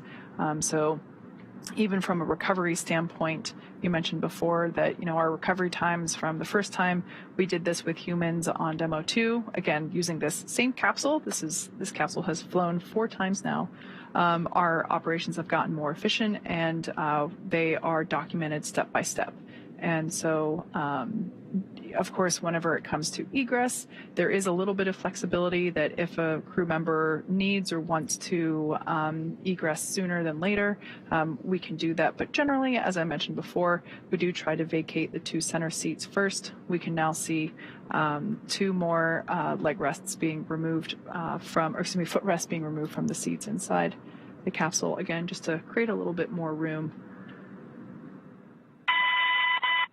Yeah, you mentioned the efficiencies, Kate. We're inside of an hour now, and this is from the moment of splashdown at 12:17 p.m. Eastern. It's now 1:14, or 12:17 a.m. Eastern, rather. So it's now 1:14 a.m. Eastern, and we're seeing the 3rd crew member egress. So we're just an hour, really, after splashing down that the crew is able to set foot on the recovery vessel.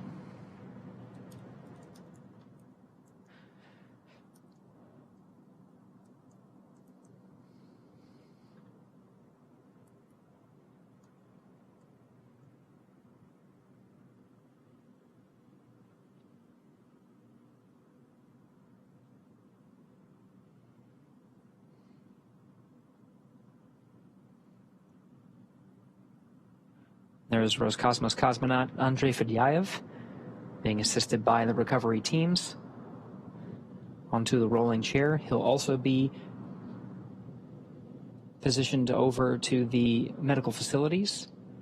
Last remaining crew member inside Dragon Endeavour now is Emirati astronaut Sultan Alneyadi, completing 186 days in space. Got some happy waves there from Andrey. More applause.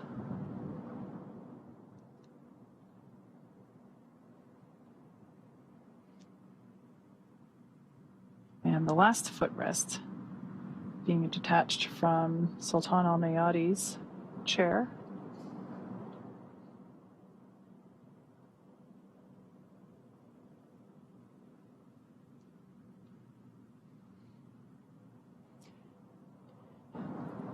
You see SpaceX and Emirati recovery personnel positioned outside the Dragon capsule, ready to receive Sultan Alneyadi.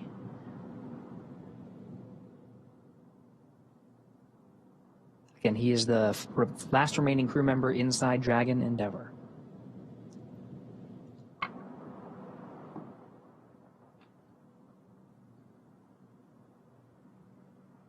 And if he makes it out in the next minute, which it looks like he is, it will be exactly 1 hour on the dot after making splashdown. Not bad. 60 minutes exactly. So once again, nominal operations are to assist all crew members to the medical bay. The return to gravity can be pretty jarring on the human body. So we slide them down a little Dragon fun slide, assist them into the wheeled chair, and roll them over to the medical bay. And just like that, the fourth crew member, 1 hour exactly on the nose since splashdown, has now egressed from Dragon Endeavour. Looks like smiles and waves and applause all around. All right. All four crew members have egressed Dragon successfully. So now that Steve, Woody, Sultan, and Andrey are safely back home on Earth and getting checked out by the NASA medical teams and of course the international teams, we're going to wrap up our live coverage of their return. This all kicked off on March 2nd, 2023 from historic Launch Pad 39A at the Kennedy Space Center in Florida. After a successful liftoff and separation from Falcon 9, Steve, Woody, Sultan, and Andrey made a 25-hour flight on board Dragon to the International Space Station. Since arriving at the station, they spent nearly 6 months as members of Expedition 68 and 69, executing science experiments, spacewalks, and repairs while aboard the orbiting laboratory, actually more than 6 months. That's right. And their journey home began about 18 hours ago on September 3rd when they closed the hatch to Dragon and undocked from the space station at 4:05 p.m. Pacific time. Then, after 5 successful departure burns and a phasing burn to line up their orbit, Steve, Woody, Sultan, and Andrey rested for a few hours before waking up to prepare for re-entry this morning. We jettisoned Dragon's trunk and performed our final on-orbit maneuver, the 16-minute-long deorbit burn, at 8:24 p.m. Pacific time, 3:24 GMT, and that is what put Dragon on its path home to Earth. The spacecraft re-entered the Earth's atmosphere and slowed its descent with successful deployments of 2 drogue parachutes, followed by 4 main parachutes, and with final splashdown occurring off the coast of Florida near Jacksonville at 9:17 p.m. Pacific time, 4:17 GMT. Following that successful splashdown, we saw the SpaceX recovery experts move in really quickly and prepare Dragon Endeavour for its lift onto the recovery vessel. And just almost exactly an hour following splashdown, we saw Steve, Woody, Sultan, and Andrey make their way out of Dragon and into the recovery ship's medical facilities, safe and sound. So after the medical facilities and medical checks, they'll catch a helicopter flight back to shore where they'll transfer to the aircraft that will take them home. Steve, Woody, Sultan, and Andrey will take a NASA plane for the short flight back to Houston, and later Andrey will fly back to Russia and Sultan to the UAE. They'll be reunited with families to bring an end to the mission. It's been an honor and a privilege to share their journey with all of you as we continue in this new era of human spaceflight. Return today marks the end of the direct handover that we just executed after successfully launching the Crew-7 mission to the space station just a little over a week ago.